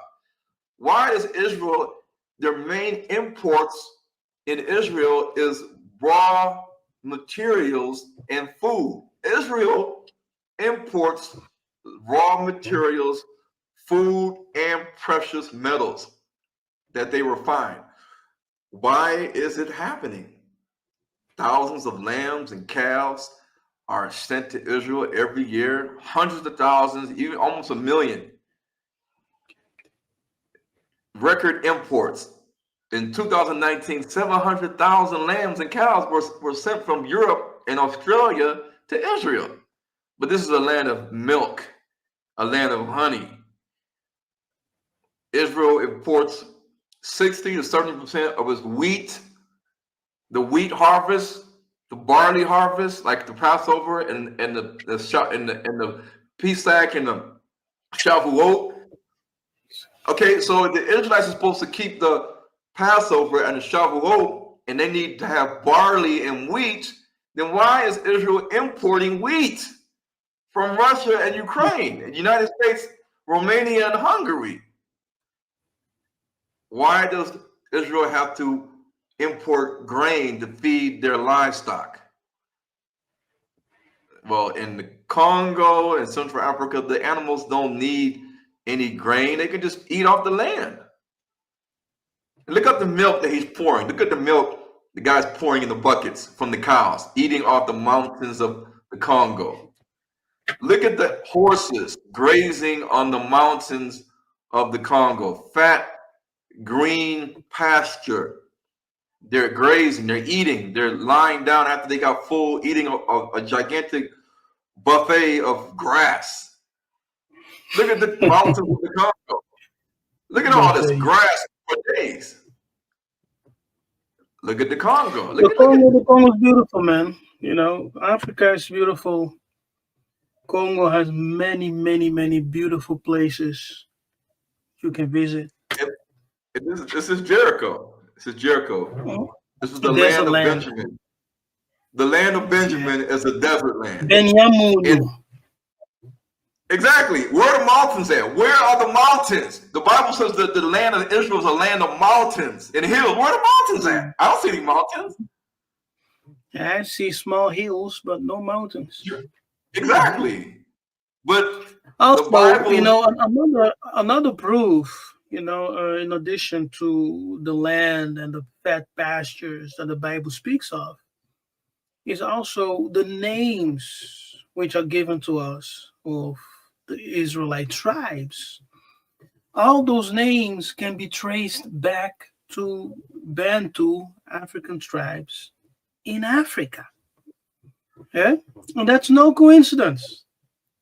It's not, it's just more proof that this presentation that shows us the land, the geographical location, the rivers, the animals.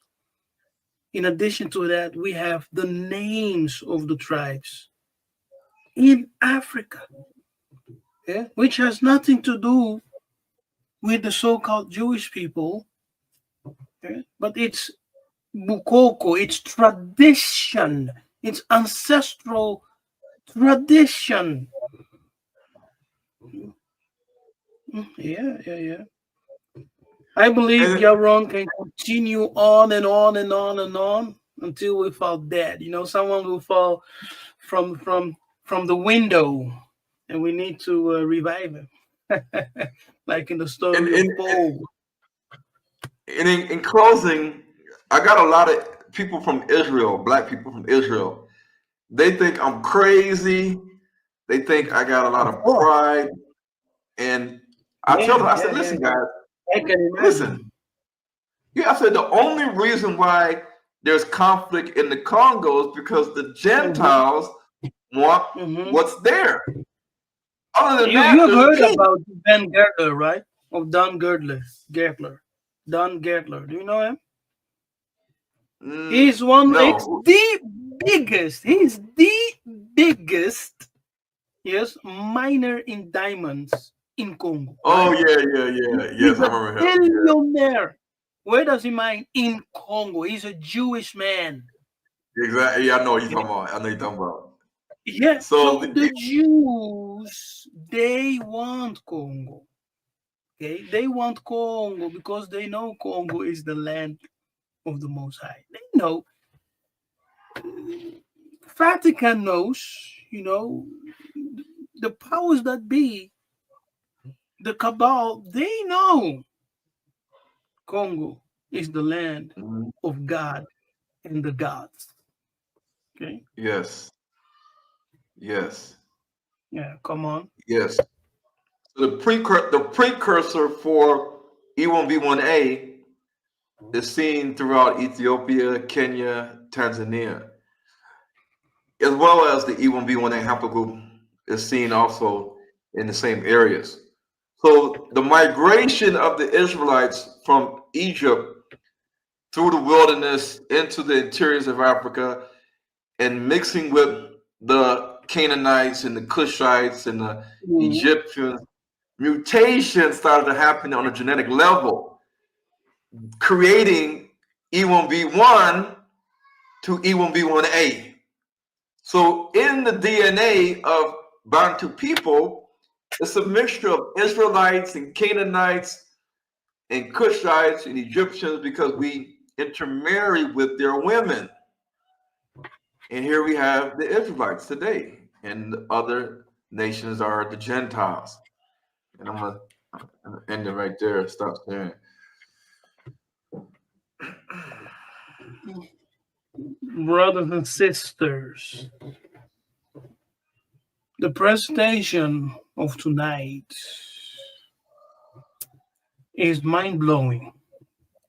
If you're coming from a Hebrew Israelite camp doctrine environment, you may think that Nkosi na Bikefa and Mbuta Yayaron Dalton that we are presenting here, that we must be crazy, we must be on crack, smoking weed every day.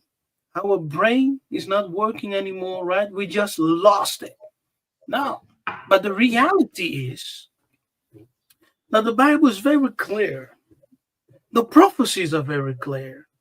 Not just what is written in the Bible, but also given to us through our ancient prophets who were just 100 years ago here with us. Yes, we're not talking about 1,000 years ago, 2,000 years ago, 100 years ago. Yes, 90 years ago, 50 years ago. And they prophesied the same thing. Nemwandan Semi, great leader, spiritual leader of the Bena Kongo in DRC. He, for example, said that the Congo will once again become a great empire when we wake up as a people. Yes, as a people. Because many of the Bena Congo in Congo are sleeping the sleep of death. They are in coma. The only thing they know is Christianity, music, dance, and enjoying life. Yeah. But change is coming. There's a huge awakening going on in Congo. People are searching for the truth. People are speaking out, those who are knowledgeable. They have been mandated by Yakongo, yes, by Mvuluzu Kimbangu to speak and to spread light, to restore those who are fallen, and to revive the dead bones, and to breathe life into them, spirit into them. So we are experiencing and are observing a awakening, spiritual awakening in Congo. It's happening. And when that is complete, according to the prophecy, there will be a great economic revival. Yeah? That is to say, that the economy of Angola, the economy of Congo, the economy of Africa will be elevated. Okay? They will take control of the resources, natural resources. You understand? Some people say, no, it will never happen. The prophecy said it will happen. Prophecy says it. Resist the European powers, the Western powers, yes, take control of the resources and grow economically. And as they grow economically, a strong political change will happen in Africa. And that what's and in the accumulation of that, there will come conflict with world powers. There will be a conflict with world powers. That's the moment that the Quatulendo, whom we know as the Christ, the Quatulendo must appear. He must appear to be at the head and to unite Congo, to unite Africa as one. Yes. That's the prophecy. And the way we know that it's prophesied to happen is that in Revelations 18, it says the merchants of the world and the leaders and the kings are going to weep and be sad when they see Babylon fall. Because remember who took over the old Roman Empire. And when Great Britain left the EU, things got bad. But prior to America being formed, Great Britain dominated world trade, and the sterling pound was the reserve currency.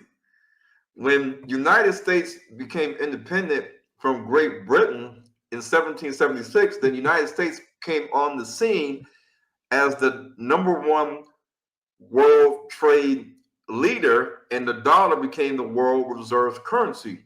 So that meant that any country in the world that wants to do business and make money, they're going to have to do trade with America. They're going to have to import, export, and they're going to have to use the dollar. Even China knows that without shipping goods to Europe and America, that they're going to lose a lot of money.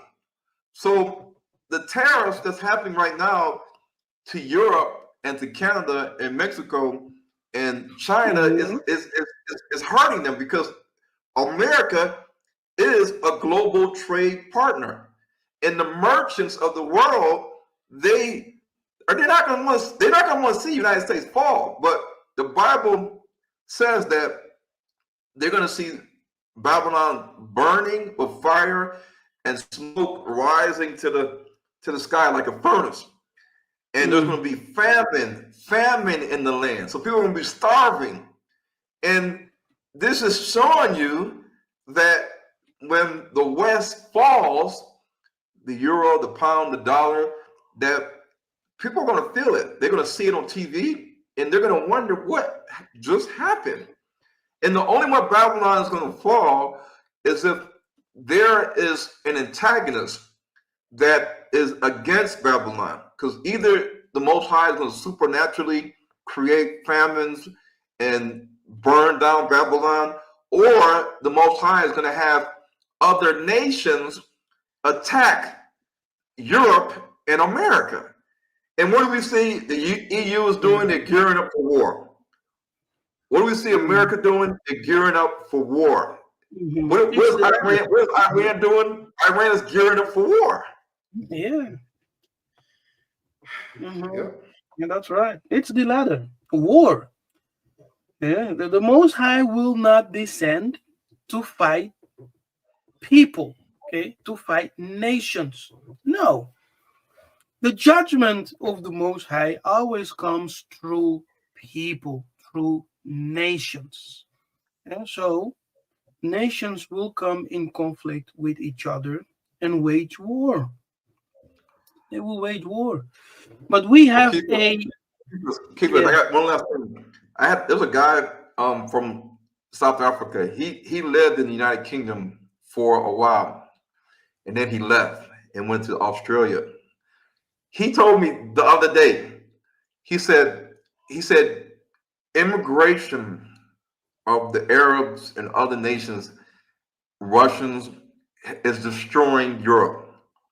He said the Arabs, the more they keep having kids in Europe, he said Europe is done.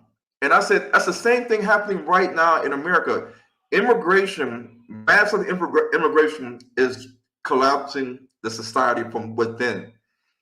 It's the same thing that happened in ancient Rome when the other Japhetic nations started to immigrate into the territories of Rome. And then after a while, these guys said, we're going to take it off. We're just going to take it over. We're already here, living here. Now we're going to take over Rome. So immigration preceded the fall of the Roman Empire. Just as I believe massive immigration, the collapse of society structure, the healthcare system, people in poverty, unemployment, all of these things is going to collapse all these jihad and Muslims versus Christians, neo-Nazis versus Europeans. People are just upset and angry and frustrated. The immigration is going to precede the fall of Europe and America, just like ancient Rome. Bro, do you know the nickname of Belgium? The nickname of Belgium right now is Belgistan, or Belgistan. Why? Why? It's exactly what you said. Belgium is overflooded with Islamic people, right? Not to say that all Islamic people are bad, but Islam is taking over Belgium. And there was a leader, right? One of the imams. He actually said publicly, at this rate, in 2030, we will be in majority in Belgium. This was a few years back. We continue to produce children upon children, yes, and we will take it over. We will bring the Sharia law in Belgium. Now, Europe has great communities of Islamic people, right? Great communities in Belgium, even in the Netherlands, in France. Germany, in France. My French is crazy. In Britain, even in Sweden, and places like that. They want to get rid of them, but it's too late. It's too late. It's too late. It's like a house of roaches. You can't get rid of all the roaches. You can't get rid of them. The only way is to place a bomb, right? Ignite a bomb. Everybody dies, including the nationals. So if they decide, just imagine, right? If a so-called Mahdi appears and calls all the good Muslims all over the world, it's time for jihad. Take your sword, right? And hit the Gentile, the Kufu, hit him. Yes? On the neck. With other words, we behead him. Yes. Europe will be in a chaotic state, brother. Everywhere. All Europe will suffer. And that's the state. That's the state of Europe. So this world is in a balance. This world is in a balance. Anything can happen. Anything. The only place where you can escape to is the place people are hating today. It's Africa. It's the only place. They show you this in the movies. Whenever there's a natural disaster, people always flee to Africa. Yes, there are several movies based on this fact. What we're saying, Africa will be the only place where you can be safe. Okay, the only, and still people don't listen.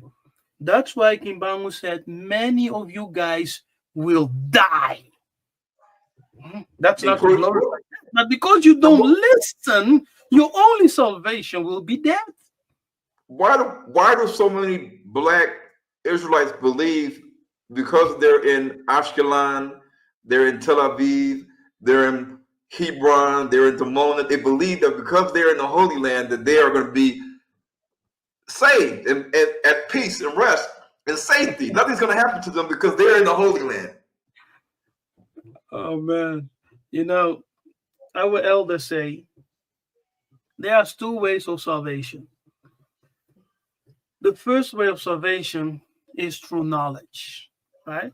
That knowledge is not the knowledge of I went to school and I learned something. No, it's not the intellectual knowledge, but it's the spiritual knowledge, the knowledge of God.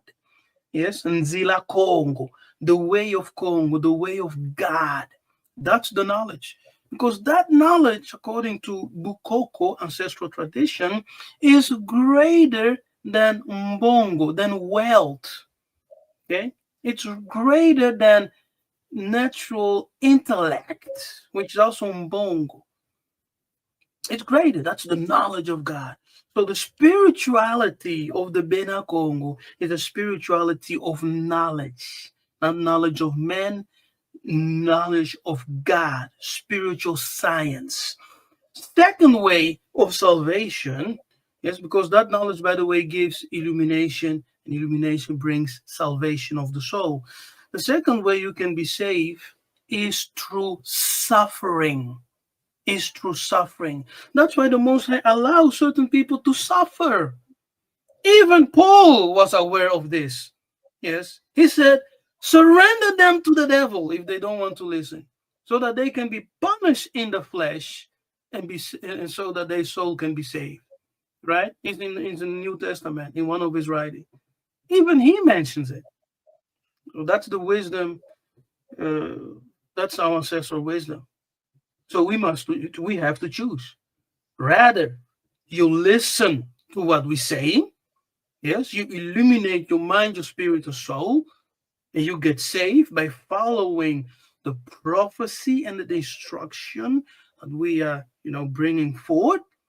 Or you stay, you suffer, you die, and the Most High can save you through that suffering. Your soul can be saved also through that suffering. Even though you're going through suffering physically, you can still shout out, your soul can still shout out to the Most High as you are suffering. Oh, I'm suffering. Tatanzambe, save me, save me. You die, but your soul can be saved.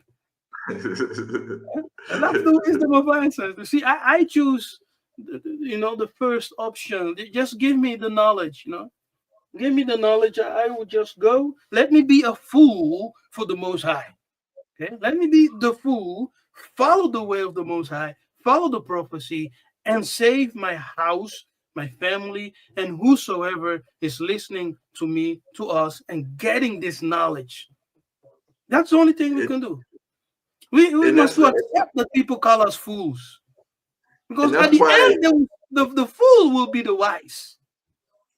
And that's why me and you constantly say, because I'm here in South Africa, and when I go to the airport to pick people up, and then they exchange their money at the Forex counter, I asked the guys behind there, I said, who's coming here from overseas? And they say, the Portuguese, the Germans, the Russians, the Chinese, the Jews, all these, and I said, Pakistani.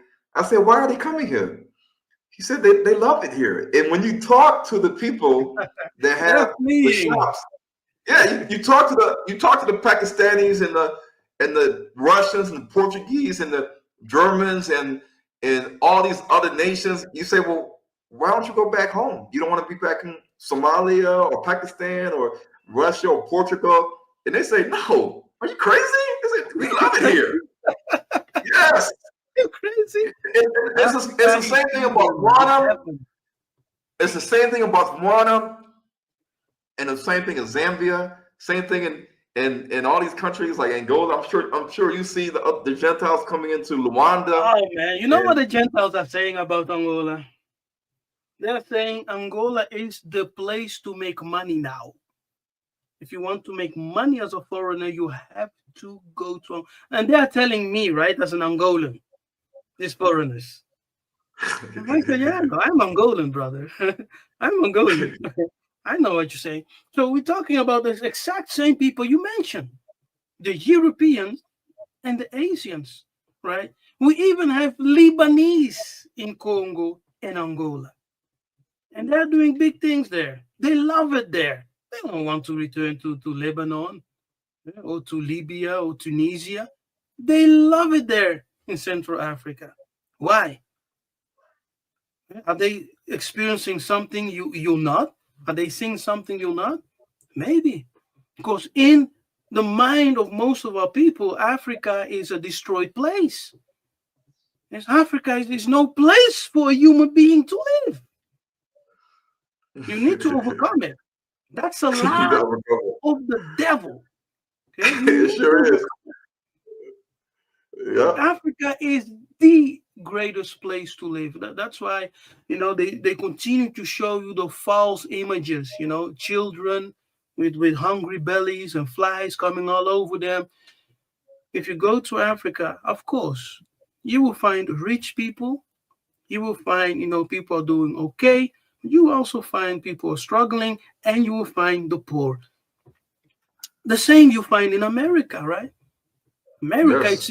I think almost 20% of the American population is homeless, living on the Yeah, street.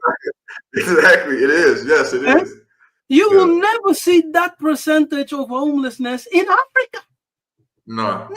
Never. Never. No. They're lying to you people. Oh, they're not Kongo. Wake up. Yeah. Yeah. America is a scam. That American dream is a nightmare. Nightmare. You need to wake up from that nightmare and come with me to Angola. Okay. So I am organizing a trip to Angola in July. Yes, it will be in July. Let me share the screen. July 14. Yes, July 14 to 23. Come explore Angola for yourself. Okay. Angola is the land of the mighty, the land of the brave, the land of the angels. It's the land of the kings. Angola. Kola, which means royalty, king, power. It's the land of the angels. And I will show you what we're doing in Angola with our I might try to. organization. I might try to. If I can get a cheap plane ticket, I might try to make Yeah, that. come, brother. It will be amazing, amazing.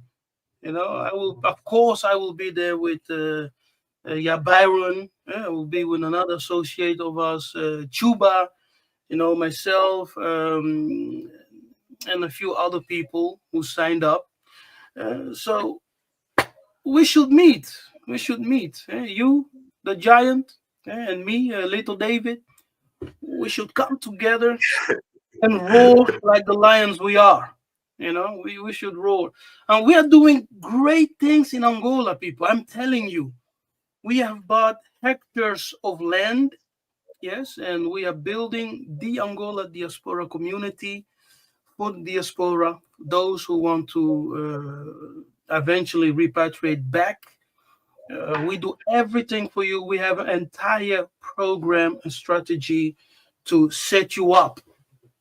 All right. And we're doing this with our company organization, which is legally registered in Angola.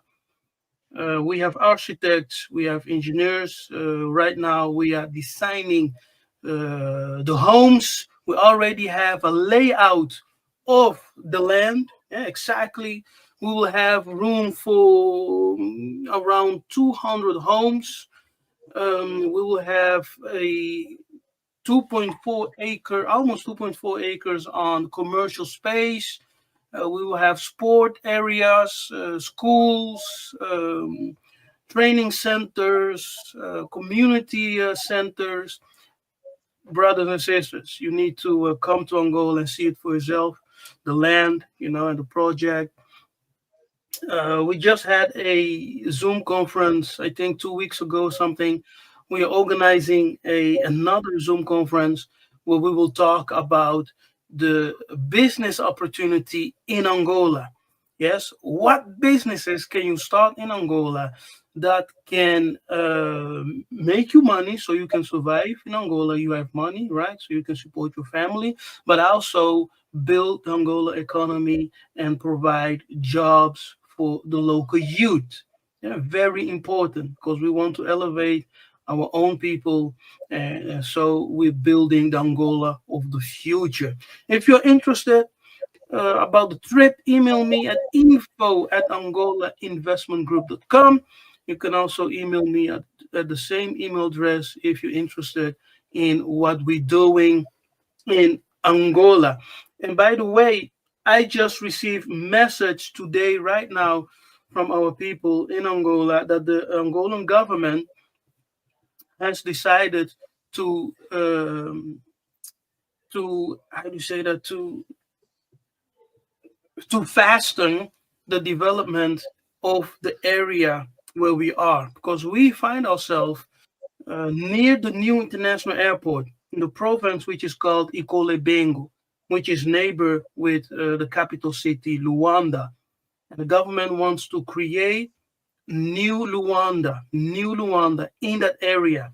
And we are just 30 minutes from the new international airport. So we believe that as traffic grows, as infrastructure grows, as population grows in that area, we are the right spot.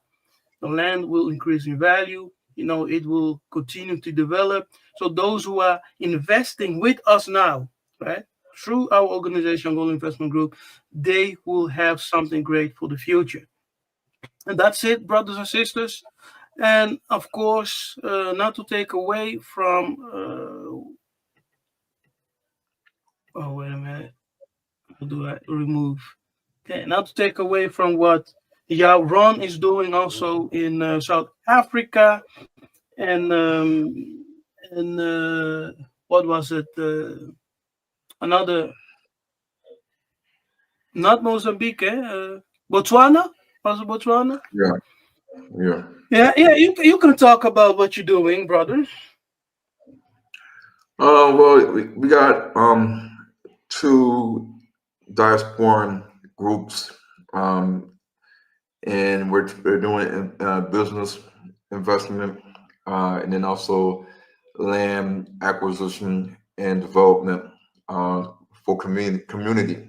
And there's some things I want to roll out, but I'm gonna need the alliance of people like Keith's and Brother Body in Tanzania and others in other countries that I know and I trust, and these are people that they're not strangers.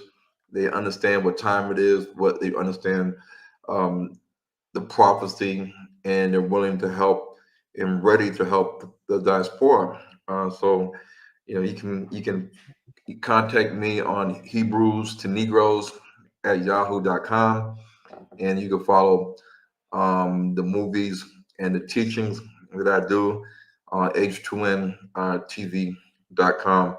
Keepus is in one of the movies, Hebrews to Negroes 3, Volume 1. Keepus is in there teaching, so you can check it out for yourself on the h2ntv.com platform. And that's it. Yeah, so go and check it out, okay, on the Hebrew to Negroes platform. Check out the movie. I'm in it. Go there, support our brother, and support us. Many people think we're just doing this, we need support. Okay? If you enjoy the information we bring, the time we take away from our families, right, to be on live, to talk to you, to present knowledge, revelation, truth, to spread the light of Yah Kongo. Brothers and sisters, if you value the ministry, if you value the information, you should support us. Okay? We need your support. We need your support. We cannot do this alone. That's something we need to emphasize more. But I believe you all should know it. And you were seasoned Christians. You were giving your 10th every month, and your offerings and love offerings and special offerings, all kinds of offerings. Now you're in the truth, you support nothing. What happened? They say so. The pastor says you guys got to sow seed, sow that $50 seed right now, $50 seed right now. You saw nothing but after being rich. That's it. I'm challenging you right now to sow 1,000 seed. Yes, when you sow 1,000 seed, you will see the hand of Yah Kongo. You will see the youth of Yah, the hand of Yah. Okay, sow that seed into our ministry, and may the Most High bless you. And that's the way they talk. But when we talk like this, it's heresy. We are after money, right? But the true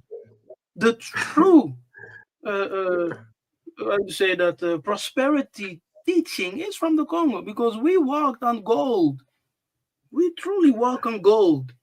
Yes, we are people of gold, and diamond, and silver, and iron, all the precious stones.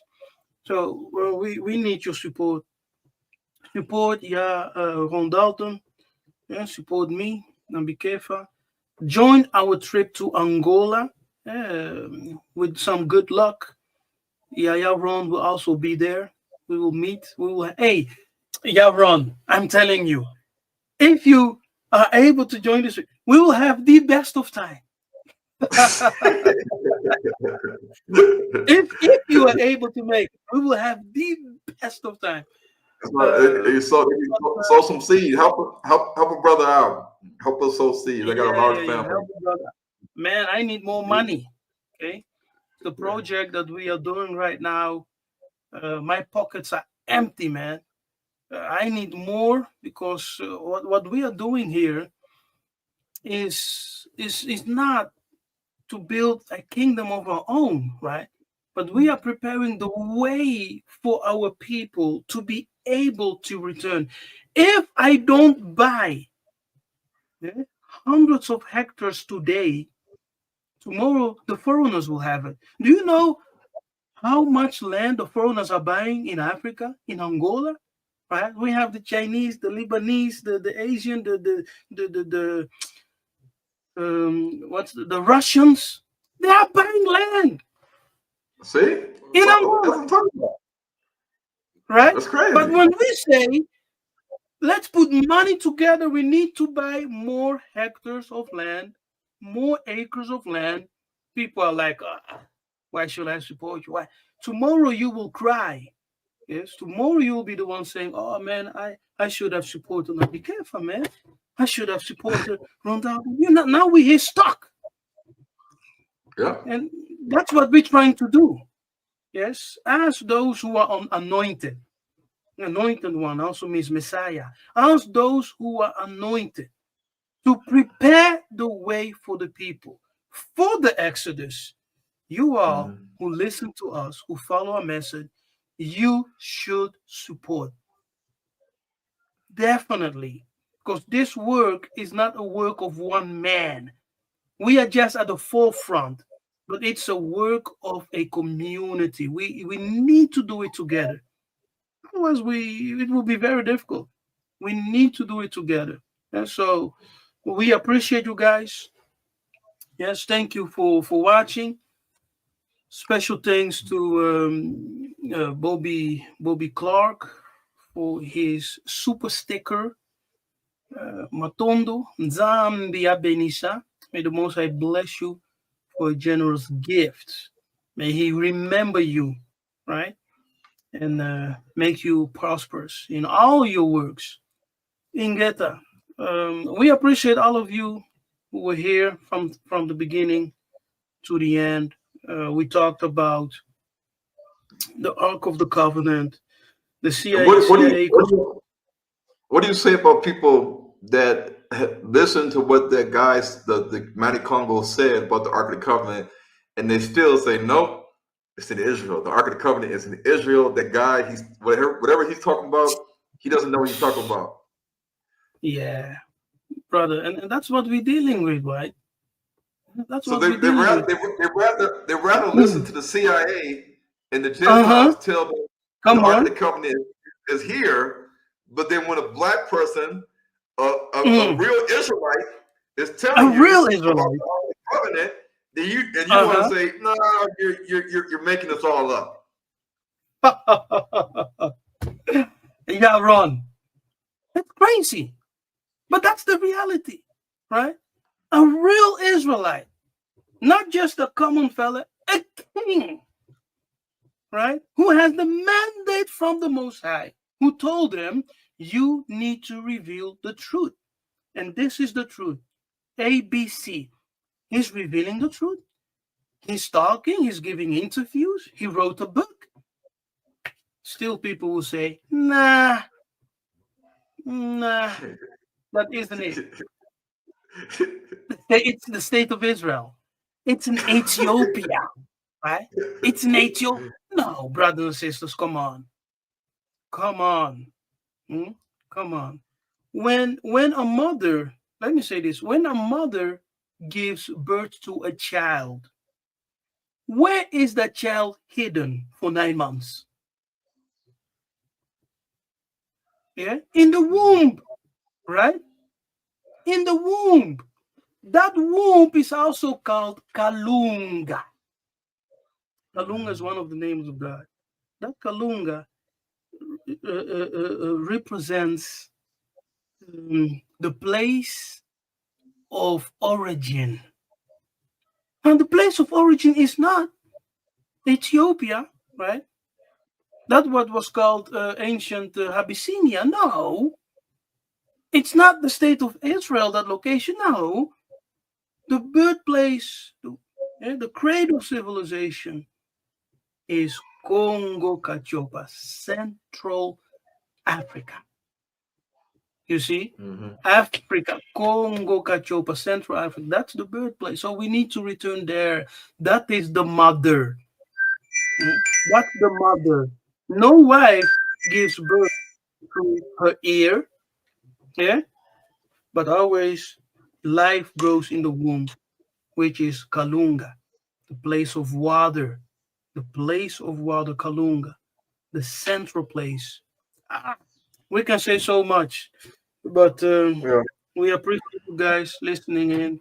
We hope you gain some strong knowledge. Share this video. Yes, share this video, this live broadcast, with your family members, friends, Hebrew Israelite leaders, right? And anyone who wants to debunk what we have shared here. Send it to them and tell them, listen to these guys. Listen to what Nabi Kefa is saying. Listen to what Ron Dalton Jr. is saying. Yes, Mbuta. Mbuta means watchman. Yes, Ezekiel, who was a watchman, is Mbuta. Yes, it's a prophetic term. Listen to what these guys are saying. Now, what do you say, Hebrew Israelite leader? Are they right? Are they wrong?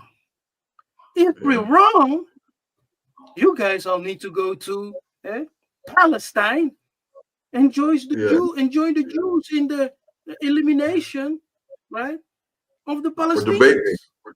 Or debate me. I'll debate you. Rob Dalton Jr. I myself don't debate, but if you want to debate, John Dalton Jr. is challenging. He loves to debate. Come debate. It can also be here on my website, and I will be arbiter. Come debate. Come debate, debunk what we're saying. Please come. They ain't gonna do it. Please come. Congo. If you are Israelite, let me say that again. If you are Israelite, understand that all Africans all know, those who are in Central Africa, Sub-Saharan Africa, even though some of them in Nigeria and Ghana, they know that they have connections with Congo. They know. The only one who are fighting this are the diasporan. The diasporan. And to be correct, Hebrew Israelite camps, we need to repent. That's to say, renew our mind. We need to come together. Okay? And please understand, when we say come to debate, we are not picking a fight, but we need to come together into one understanding. Okay? One understanding. So that we're not divided anymore. The prophecy says that the two sticks must come together. How can two people walk as one if they are divided? How can two join together if they are divided? So we need to come together. And the unifier is Congo. The unifier is Congo. The unifier is the land, the name of God, the name of the people, Bukongo, which is the tradition of the people, and so on. That's the unifier. When we come to understand all of that, we will know that we, yes, we are one people.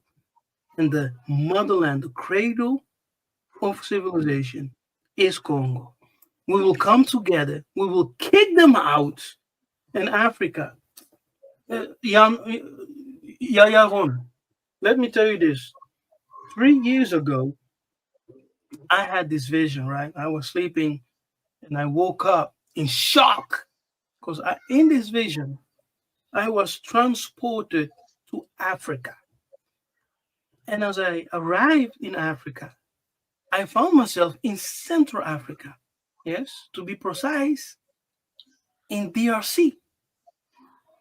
I was looking around. What I saw in that vision shocked me. I looked around and I saw Congo. It was so futuristic, brother. The streets were clean. I've never seen houses like I saw in that vision. The level of technology was insane.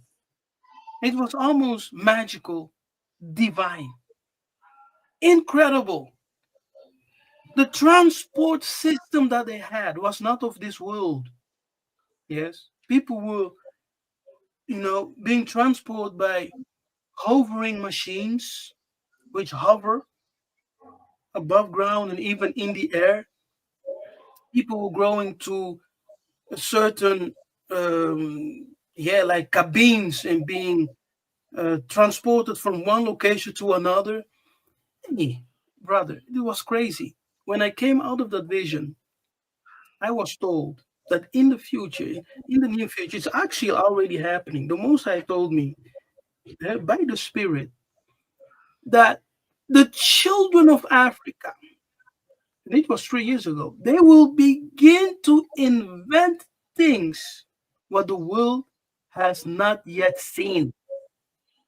Yes, they will receive visions and dreams where they receive ideas, right?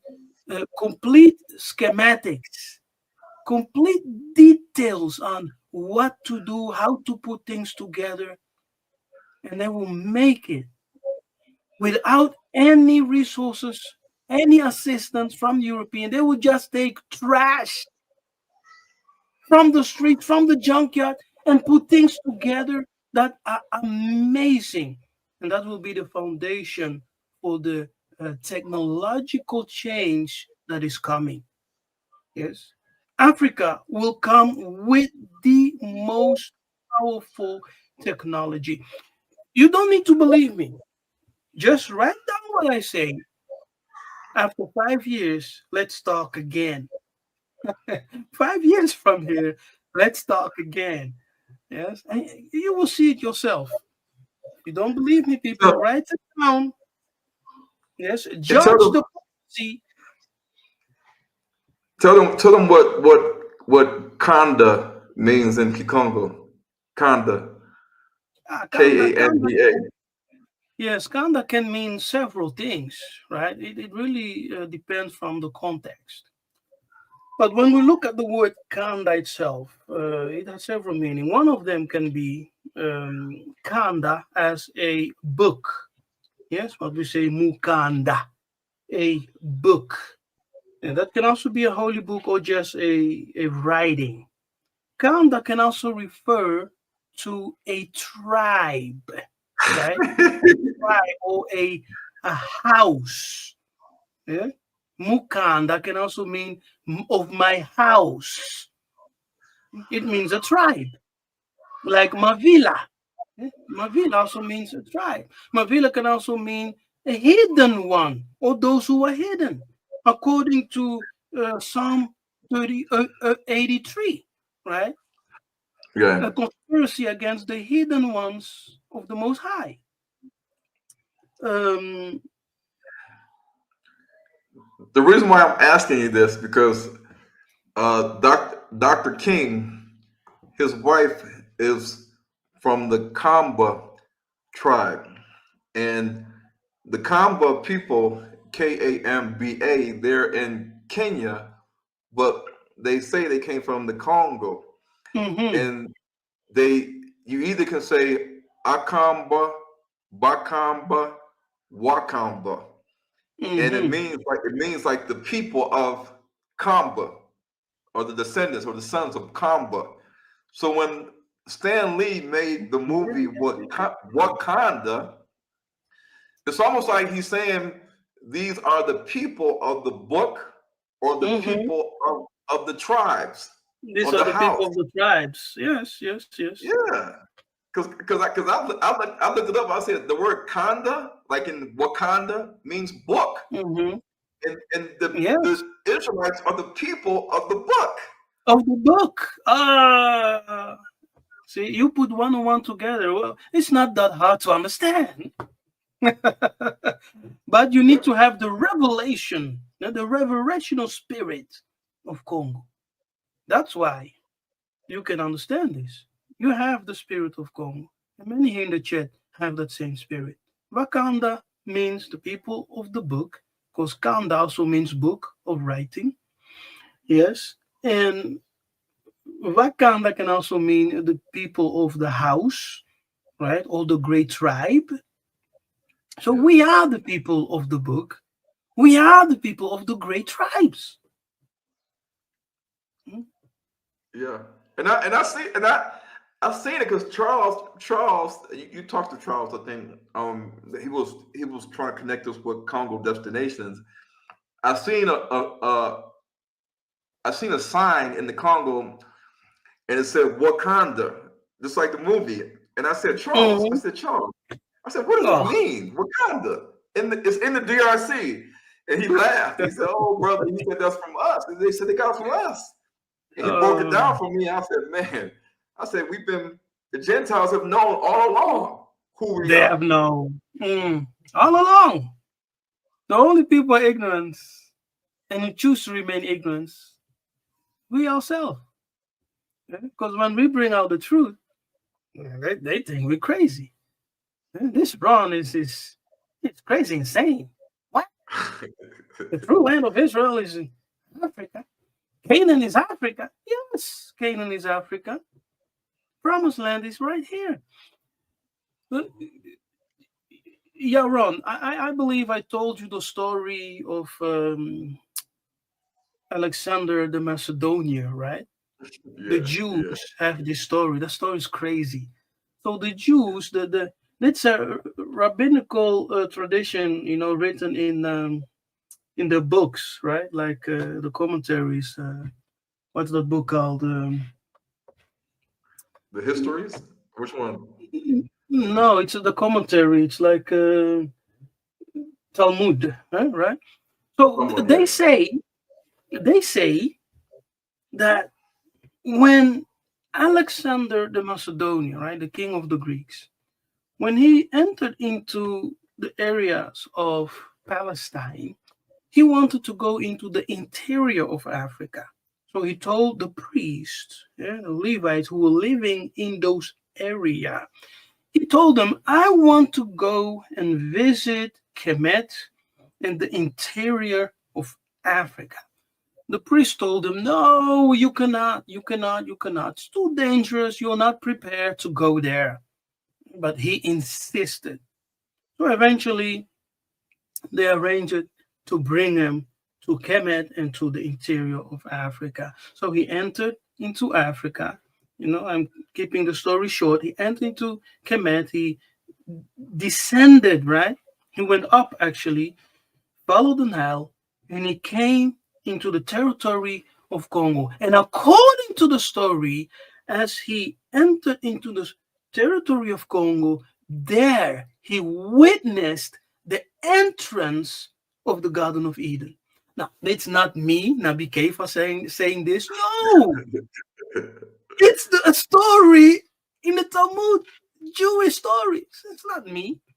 You see, he entered into the interior of Africa, came into the navel, the cradle, right, which is Kongo Kachopa, and he witnessed the entrance of the Garden of Eden. The king is right. The king here, to Zolana, which means let's love each other, he said the ark, without the ark of the covenant, the Congo kingdom could never exist. Yes, and that Congo is the origin and the birthplace of civilization and of life. Congo is the mother of all, the mother of all. Ingeta. Mm. So, people, it's very a long life, but Yeah. you know, when we are together with Yaya Ron Umbuta, it's always a long broadcast. We don't mind, you know. It's we love it to come here and to share thoughts and revelation, to elevate you guys, to bring knowledge for your enlightenment, because we understand that more and more people need to receive this knowledge, breakdowns, revelation, and presentations that we are bringing forth. Yaya Rondalton is doing a tremendous work. He's putting a lot of his time in it. You know, his love, his emotions, you know, his passion. So support him. You know, support him. Watch the movies. In the movies, he has more and more information which you guys can receive. Follow me and subscribe to my Patreon.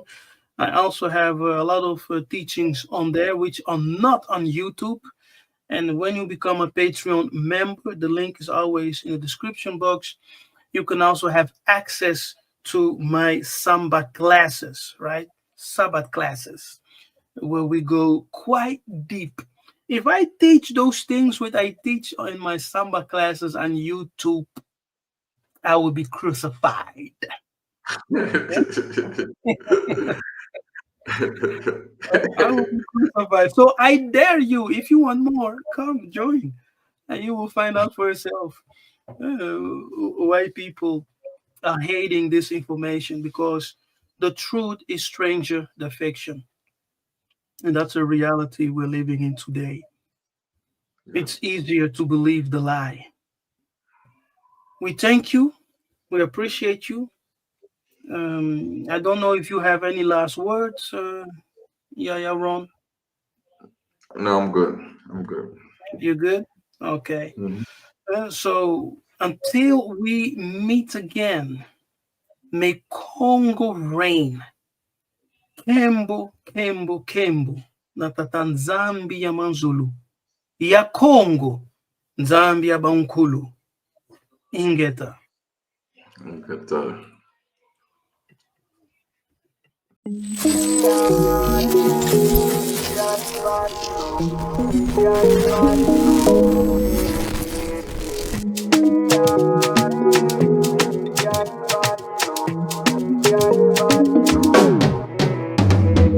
We the children of light, and we will never let up. Never giving up fight, yeah.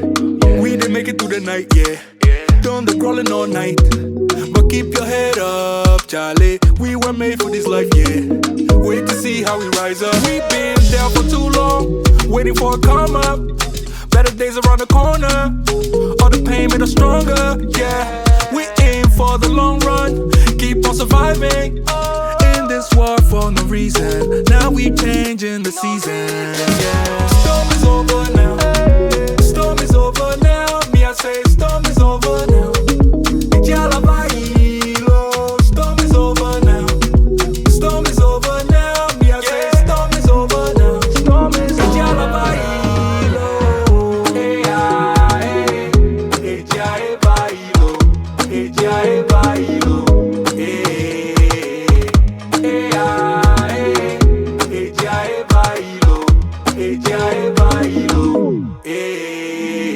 Change is coming tonight. Can see the sky start to clear up. We've been waiting for life, oh. Never giving up the fight, no. Start a countdown right now. About to take off, yeah. It's our turn to rise, oh. We're the children of light, oh. We've been down for too long, waiting for a come up. Better days around the corner. All the pain made us stronger, yeah. We aim for the long run, keep on surviving in this war for no reason. It's over now. Storm is over now. Me, I say storm is over now.